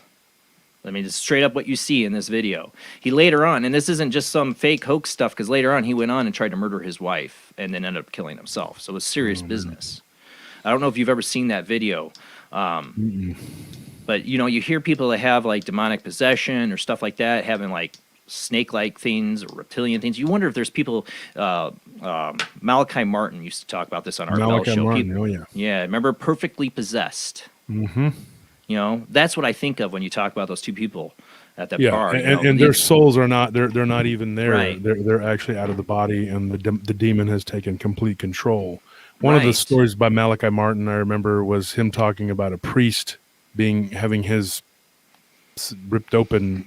I was like, oh my god! I mean, it was pretty brutal. I mean, and I think that one of the things when you're dealing with a demonic realm, and I can't stress this enough, is that they can see us, we can't see them, because I believe that they live on the fourth dimension, and I believe that just as the second dimension can't comprehend us, we can't comprehend the fourth dimension. And I believe that these things, it's an unfair game. So, the word jinn actually in the Arabic, means hidden ones, and they are supposedly, according to their tradition, belief, the Quran, Hadith, all that, they live a right angle from us. So that's and they weird. actually have lifespans too. That's what I always found really interesting about like the mythology of jinn. It's not that they're just these immortal, eternal, godlike creatures. They actually have lifespans and offspring. Yeah, they die. They die. Yeah, but once they die, that's it. They're dead, supposedly. Yeah. What's crazy too, though, when you think about it, and it talks about it in the Quran, is like they have neighbors. You're going like, okay, it's not weird enough already. Now they have neighbors. Like, who are their neighbors? Because I don't think I want to meet them either. I mean, yeah, right. I mean, it sounds like just a bad neighborhood. Calf. Yeah, they call it the Calf, which is the Green Mountains, which I've always wondered was maybe if it's Venus. I mean, if they're of a spiritual nature by nature, maybe it is the planet Venus. I mean, and maybe that's where they come from, and that's why they call it. That's what they I've pondered this many times, thinking about these different questions and what these things are, and I for years I always thought my Dogman encounter was a purely flesh and blood thing. But in December 2019, my friend's brother told me that he saw black vapors coming out the back of its neck and the back of its head, which I didn't see. Yeah, that sheds a whole new light on the thing. I was like, and I asked him, I was like, why did you not tell me this? And he's like, you never asked. So I thought about it pretty hard all the way back to Austin, because it was my hometown, and it's not a long drive, 20, 30 minutes. And I'm just thinking, all this time, it was shocking. I thought I knew everything about this case, that happened to us. And I thought that everyone's experience was very similar. Of course, maybe some of them had a different angle, but we all kind of knew each other's stories pretty well. And I'm thinking, that's weird, dude. Like, that's something that he saw that nobody else did. Now, he doesn't like talking about it. Neither does his dad. And my friend's dad they don't really like talking about it. In the Mexican culture, you're not supposed to talk about Vaitza Padrica, which is a curse. You're not supposed to talk about these things. That was a big problem, that I had to deal with when I was doing the investigations of these things. Told many stories when I was younger as a teenager, and then I went back and interviewed some of these people and reconfirmed, that I wasn't mishearing it. And there were some discrepancies, a little bit, not much. A friend of mine's time will do that. Yeah, and my friend's now wife went back and I went back and I talked to her and him about 8 years ago, and they told me they reiterated the story. This happened in between Taylor and Thrall. It was right outside of Thrall. There was a werewolf-like creature that was attacking their cattle, and one day her brother and his friend staked it out and they shot it, and it did nothing. It left. But there was no blood where they shot it, nothing. I mean, it was, it's just crazy, the stories that you get from these encounters. I mean, there's no way to describe them by any sort of like just normal means, Well, think about to like Europe, and before they got into the let's burn the witches at the stake, they were burning werewolves. People suspected of being werewolves in Europe. Mm-hmm. They took it seriously enough to kill people. Maybe it was hysteria, which is definitely possible, but there was enough instances and lore and experiences with people back then to believe that there were people who could shapeshift, or they would see beasts. I loved our conversations we had in private, and then you'll hear on the podcast too about the idea of the whole the mythology when you get into the Dogman thing. And like I said, I've never really got to have a guest on to really get into Dogman, so I can't help but get into that topic with you because it's so fascinating to me. Is you get into Anubis, and we talk about Cerberus and all this mythology across the world with dogs or dog-like half-human beings guarding the gates of the afterlife. Canines. Hecate, of course, the goddess of death, and then she's not only the goddess of death, but the goddess of dogs. Yeah. Which is like those two things, and we talked about that. It was like, two things that couldn't be, you would think they don't have any really common denominator, and it's like, it just doesn't make any sense. I mean, think about Dogman being spotted. Like we talk about, they get spotted a lot of times in cemeteries or Indian burial ground areas. Mm-hmm. There's some connection to there, to the underworld and these beings. And then the other thing, we talked about always. It'll be in the podcast you listen to. It'll be interesting. Is the beast in the field? We talked about the connection. Like you talk about. I brought up the Bell Witch, which is. We won't get too much into that because that's a curse.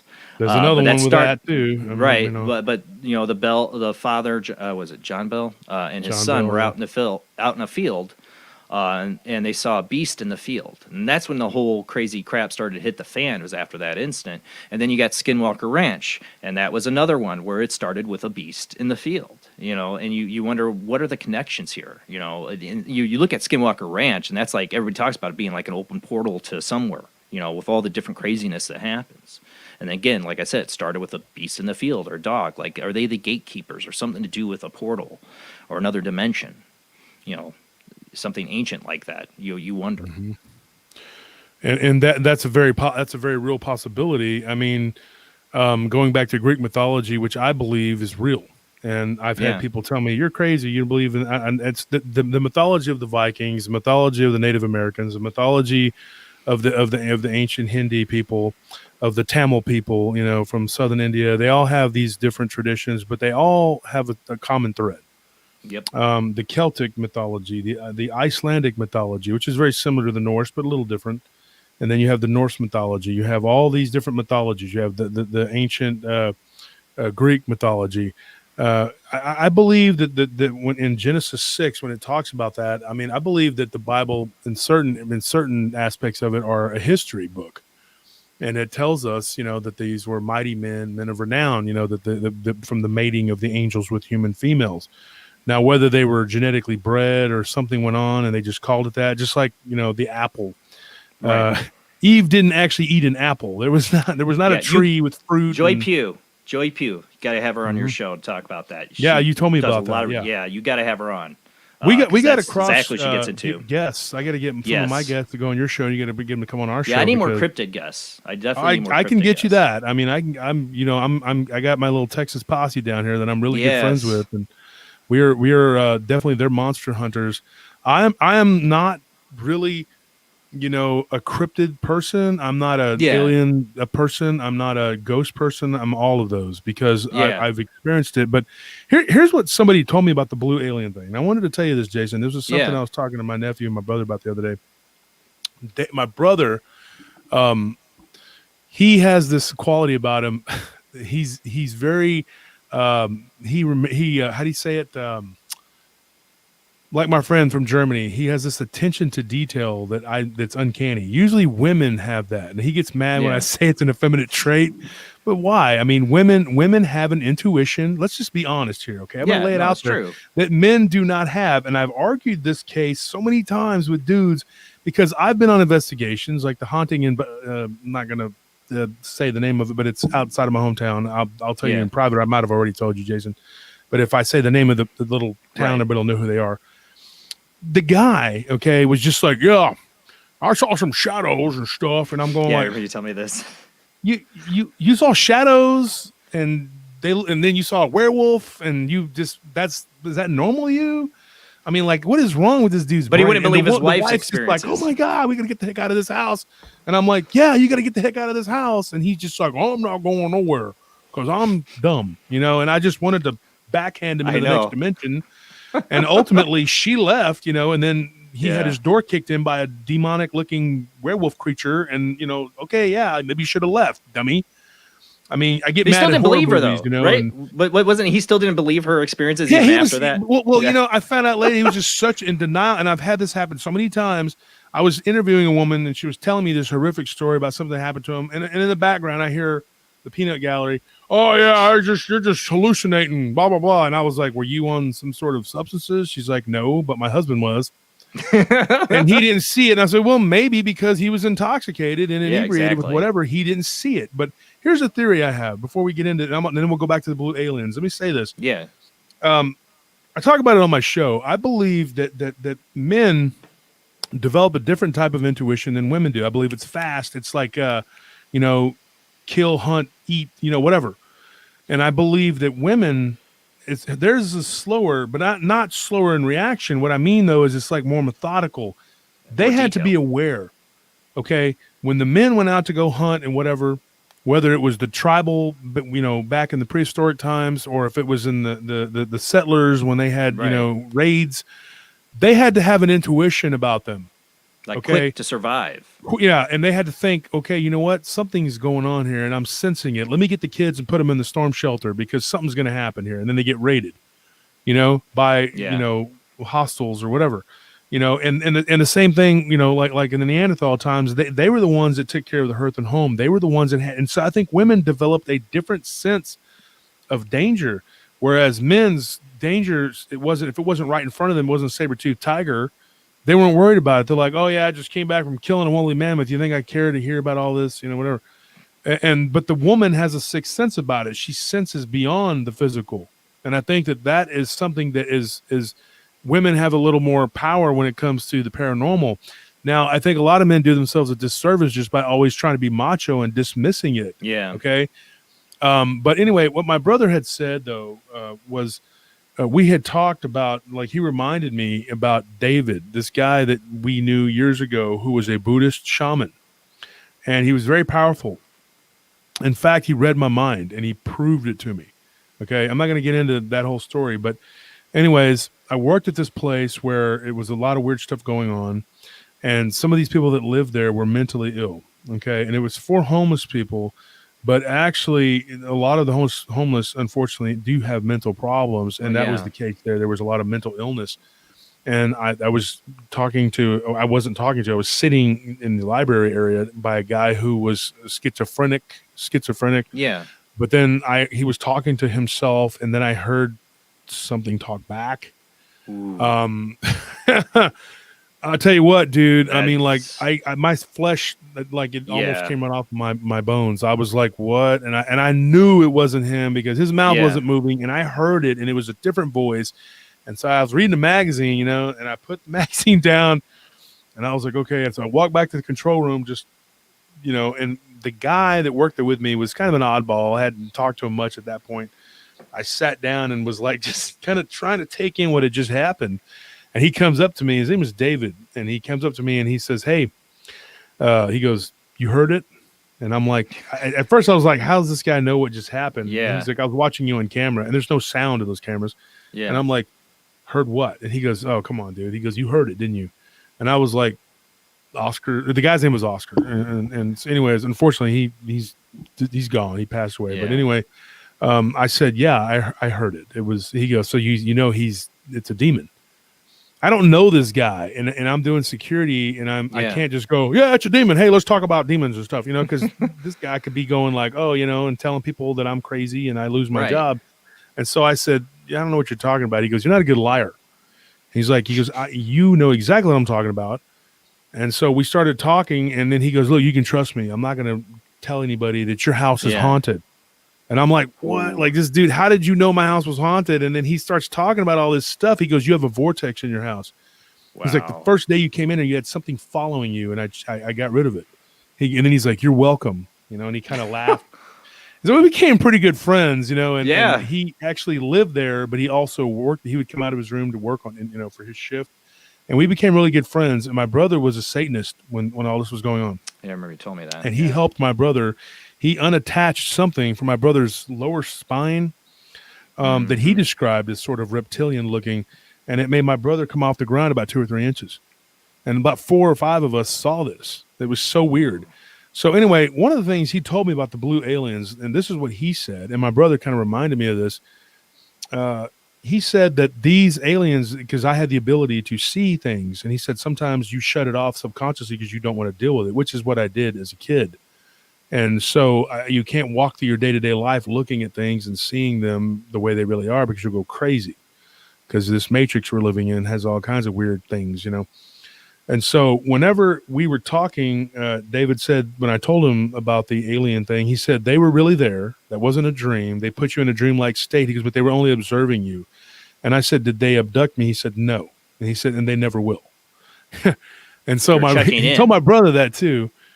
And I asked him about that. Why is that? He gave me a very funny response, which I'm not even going to get into, but he just said, trust me, they'll never abduct you. And now I used to go out with a girl who had been an abductee, and she actually pulled a BB looking thing out of her wrist. And I didn't see this, but she told me about it. And so she lived in Pennsylvania. She'd been abducted for a long time. Pennsylvania seems to be a hotbed of abductions and ghosts. It's a very haunted ghosts. state. It is so weird, dude. I mean, a lot of history when too. she told me about this, she went to this psychic friend of hers. And this is what she told her. Now, this is weird. She said, as long as you're with him, you will never be abducted. It will never happen. She's like, but it will happen when y'all split up. And, we were together for a long time, off and on. And one of her experiences happened while we were separated. And then when we got back together, it stopped. And I could get into some other things that go beyond that, but I don't know what that is. David told me that there was some sort of like block or something, that some people have, and that just does not, it will not affect you. They're not interested in you. They will never mess with you. And that's just it. They just won't do it. And he said that there is a type of person that they go for. And it could be something genetic, Right. And he said that, but there are people who are genetically prone to it, according to him, but they still won't mess with you. I think it's past life. Honestly, I think it might be, we get into the whole realm of past lives and that we've been here before. And I mean, heck, we could have been aliens on another planet.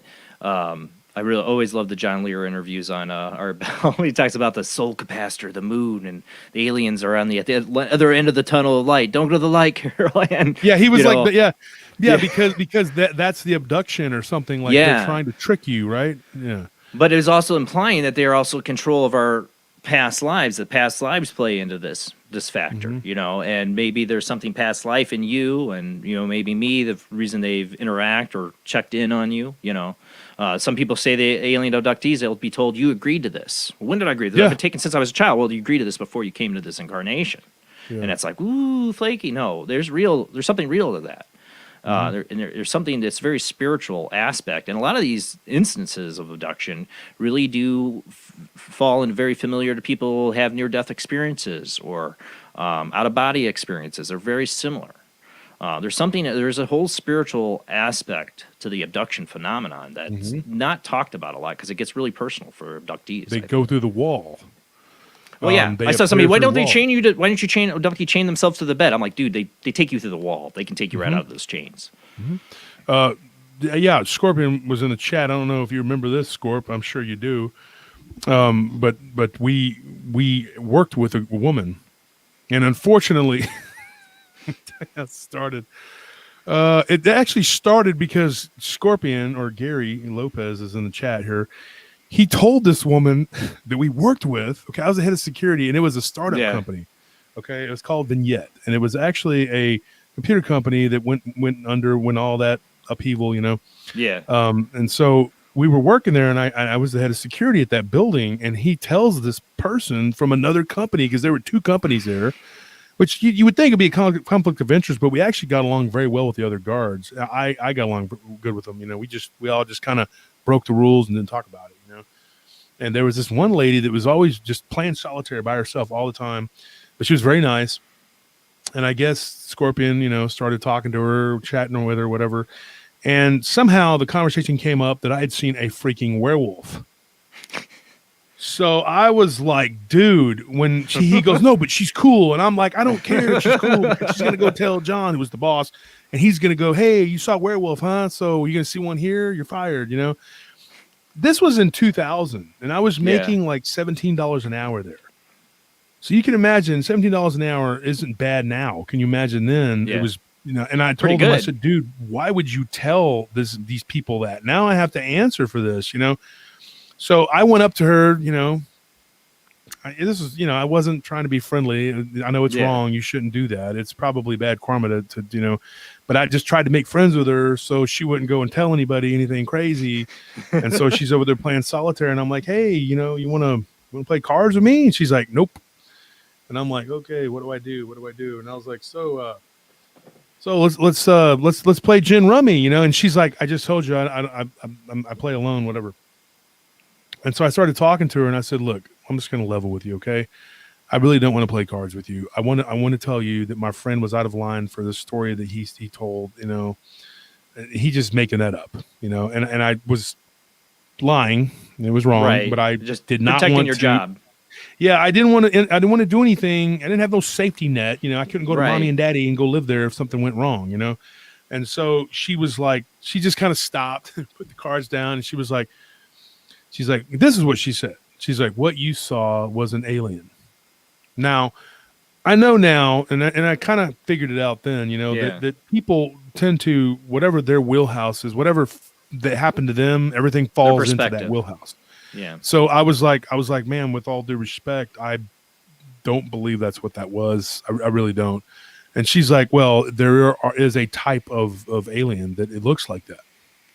And I'm like, okay, and you know this how? And she's like, well, I personally haven't seen it, but my sister has. And she's like, and I was an abductee for 30 years. And I was like, okay.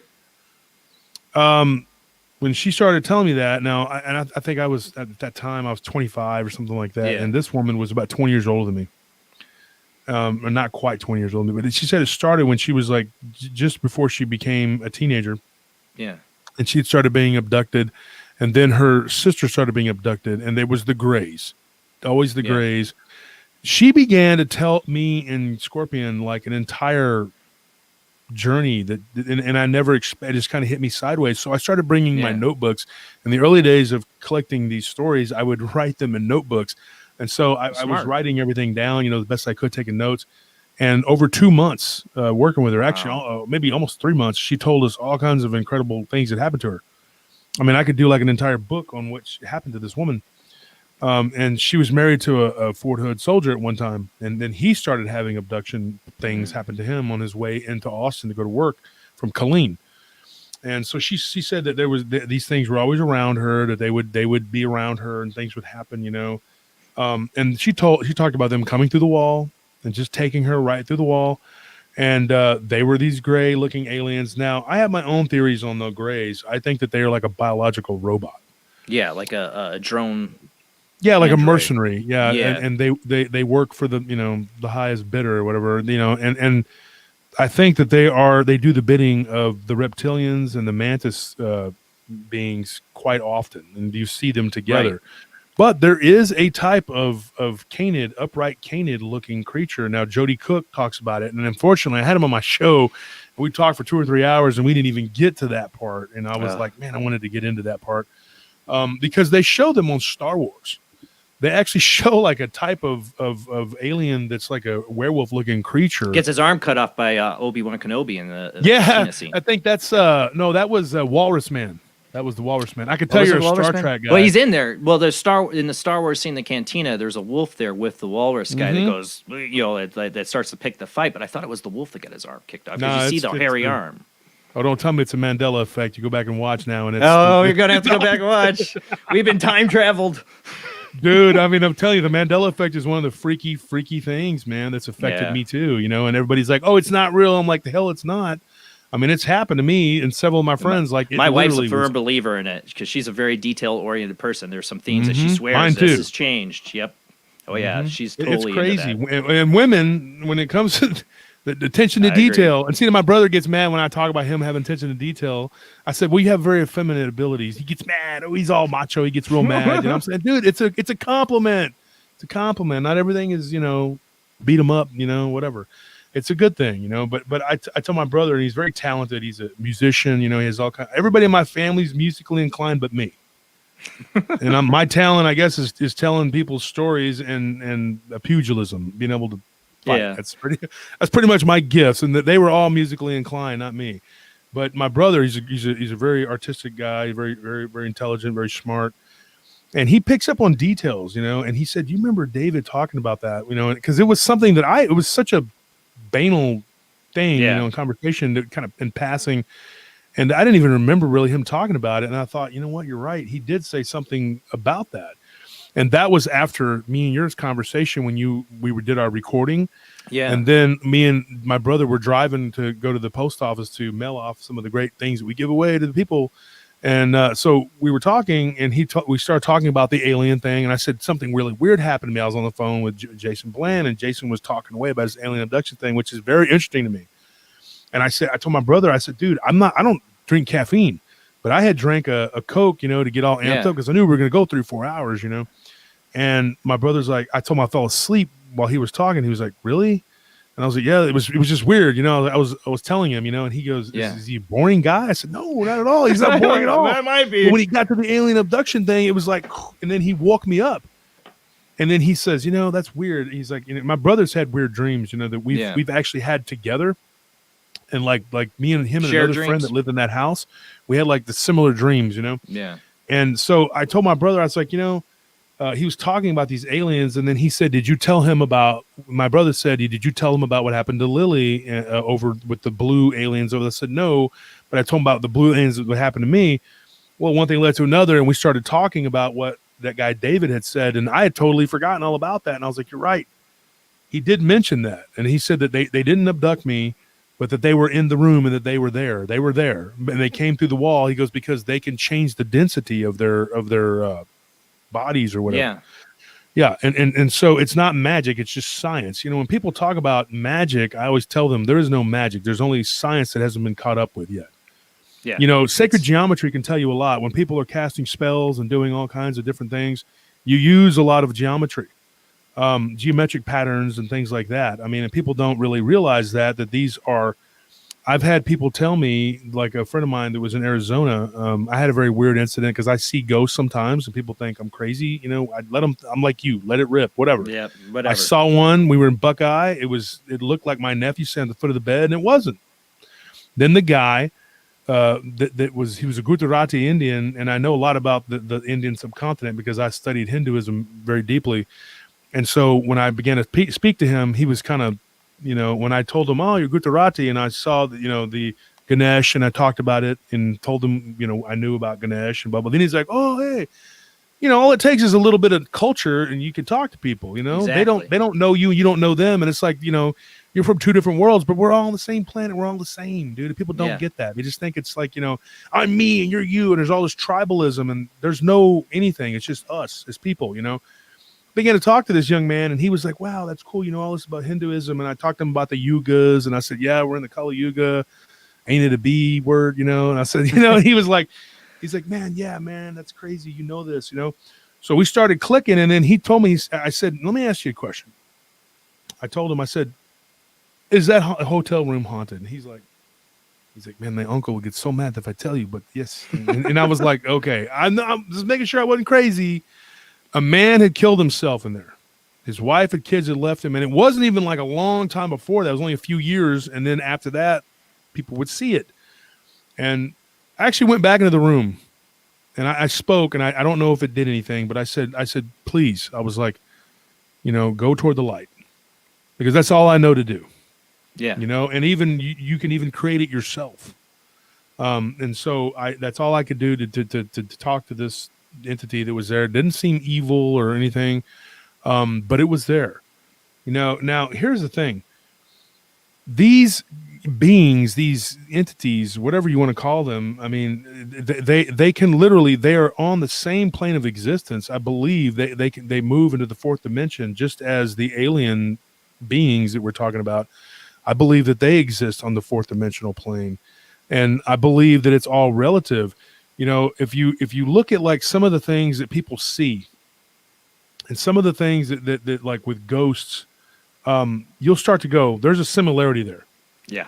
Between them and the aliens. And people will have a haunted house and they'll see UFOs and they'll see all kinds of stuff. And then they'll see a Bigfoot. And then the Bigfoot people are like, oh, well, that's just a coincidence that the Bigfoot just happened to be there in the cornfield. And the UFO people are like, well, that's just a coincidence that they happened to be from the Pleiades and they were flying by and the house was haunted. I don't believe that. I don't believe that at all. I believe it's all connected, and I believe that it comes through portals. I do believe there's something to the Jack Parsons, L. Ron Hubbard. They were doing what they did. Aleister Crowley. The UFO activity ramped up after supposedly what they did. I mean, and you're sitting there going like, and if anybody wants to know about that, just look it up. It's crazy. I believe that they did something. It may have been the beginning. It may have touched something off. But I had a friend that was in Arizona, and he got really inebriated one night. He was a Filipino guy, real cool guy. Still a friend of mine. That light just came on. I saw that. Yeah, that's kind of a weird ongoing thing there. If you go back, okay, real quick before I get into that, if you go back, we got to end the show here in a minute. We're already over. The show that I did, a couple nights ago, with Deus Ex Machina with D.A. Roberts, the author. I was on his show. You can see something behind me. You go to the 3 hour 13 mark, I believe, or 3:13. You can see something moving behind me, and it looks wolfish. It's weird. Ooh. I'm not kidding. And it's on the show. It's on Deus Ex Machina on D.A. Roberts' show. When I announced it, I'm sure he's going to get 1,000 hits on there. My wife and me were looking at it last night, and she was like, oh, my gosh, it's right there. And I'm like, it is right behind me. So that was creepy. But anyways, here's what I was going to tell you. He got inebriated. Now, I've heard this story about 3 or 4 times from different people. He saw the Matrix. Now, there is a code that comes up over and over again. And one day, Jason, hopefully you have me back on and we can get into all these other things, maybe a Bible theological, but there is a code, a word that comes up over and over again. Everybody thinks, pi is so important when really phi. Okay. I'm going to leave you with that and y'all can go look into that. But there is a code that comes up over and over and over again throughout the universe. And it's all connected. Even in nature, you find this code. Fibonacci. Yeah. You know what I'm talking about, right? I know what you're talking about. Yeah. The Fibonacci sequence. Yeah. Yeah. And everybody, and I don't want to spend too much time on that, but this guy, he saw a honeycomb pattern to everything. He was walking around and he goes, I was out of my body walking around. Well, while he was out of his body walking around, something got into his body and was speaking in some weird language. Ooh, now, his girlfriend, at the time, it was his girlfriend, she recorded a little bit of it. Ooh. And he said that he had the recording for a long time, but he took it to someone, and they said that they didn't know what it was. It wasn't Latin. It wasn't Greek. They couldn't figure it out. There was this guy was a linguist. Long story short, something had gotten into his body and pushed him out. And he believes it was because he was in an inebriated state, and he used to be an alcoholic, so he quit drinking.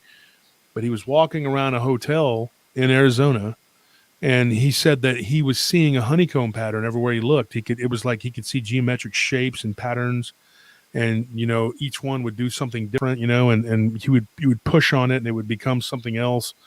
Our world is literally surrounded by this.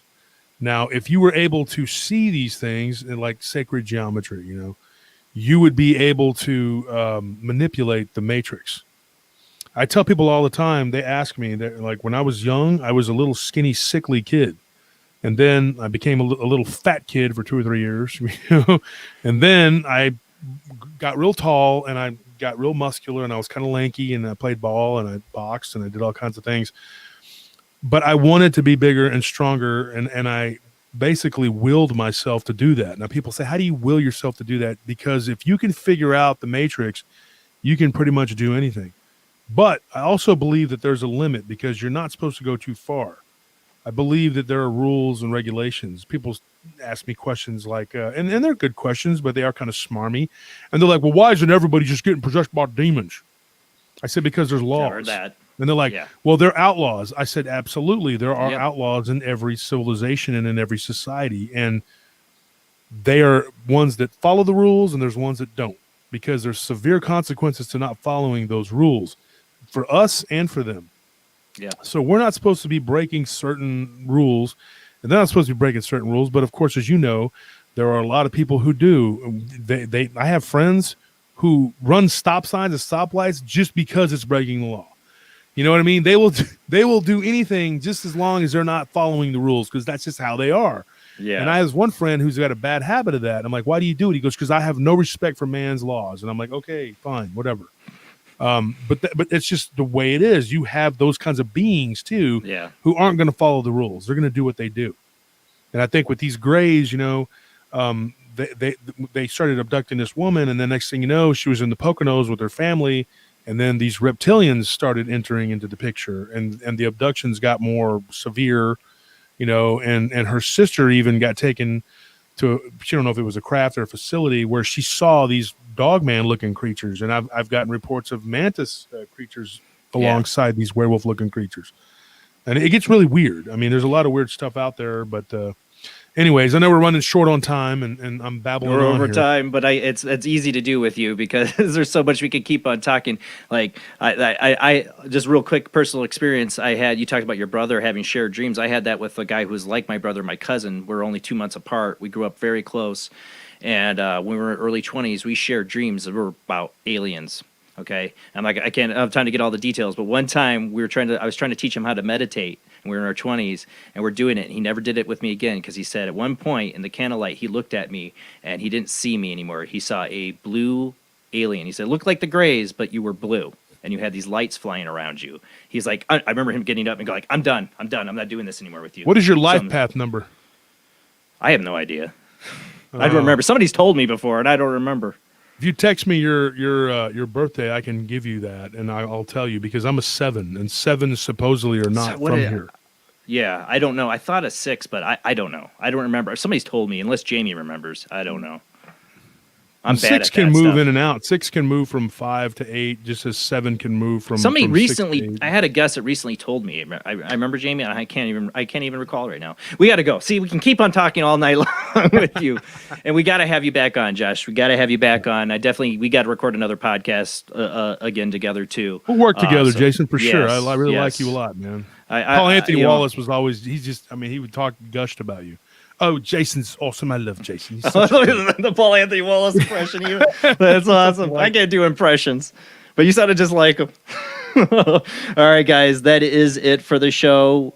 We will be back next Sunday, Halloween special with my paranormal mamas, Katrina Cooper, spiritual medium, and Rhodey Speak, paranormal investigator. And Rhodey, I will get an interview with you. She's got to do a podcast with her too. But they are my paranormal mamas. I love them. They're like family. It's a tradition for them to be on the Halloween show. I think we're going to try to do Best of Ghost of 2021, a little bit of ITC Spirit Box night. You can call in. And of course, Katrina, she's got to do some readings. She's always reaching out. She's amazing. Always blows me away when she does. And I'm still trying to figure out my Halloween costume. So I hope I don't diss anybody. I don't know what I'm doing yet. Jamie and Rob, they always steal the show with it. And so does Katrina and Rhodey. All right, guys. Thanks for watching. Have a great night. Check out Paranormal Round Table on YouTube, Facebook. And get your own Facebook group that you can join, Paranormal Round Table. Check it all out. Lots of stuff there. Yeah, we got Thanks an again, action Josh. figure line. We got everything. An action figure. I can't wait for that. I can't wait to see that. You're making my childhood dream. That light just came back on. Yeah. It just flipped back on. The paranormal happens live here, people. And on Paranormal Round Table, too. All right, guys. Have a great night. See you next Sunday.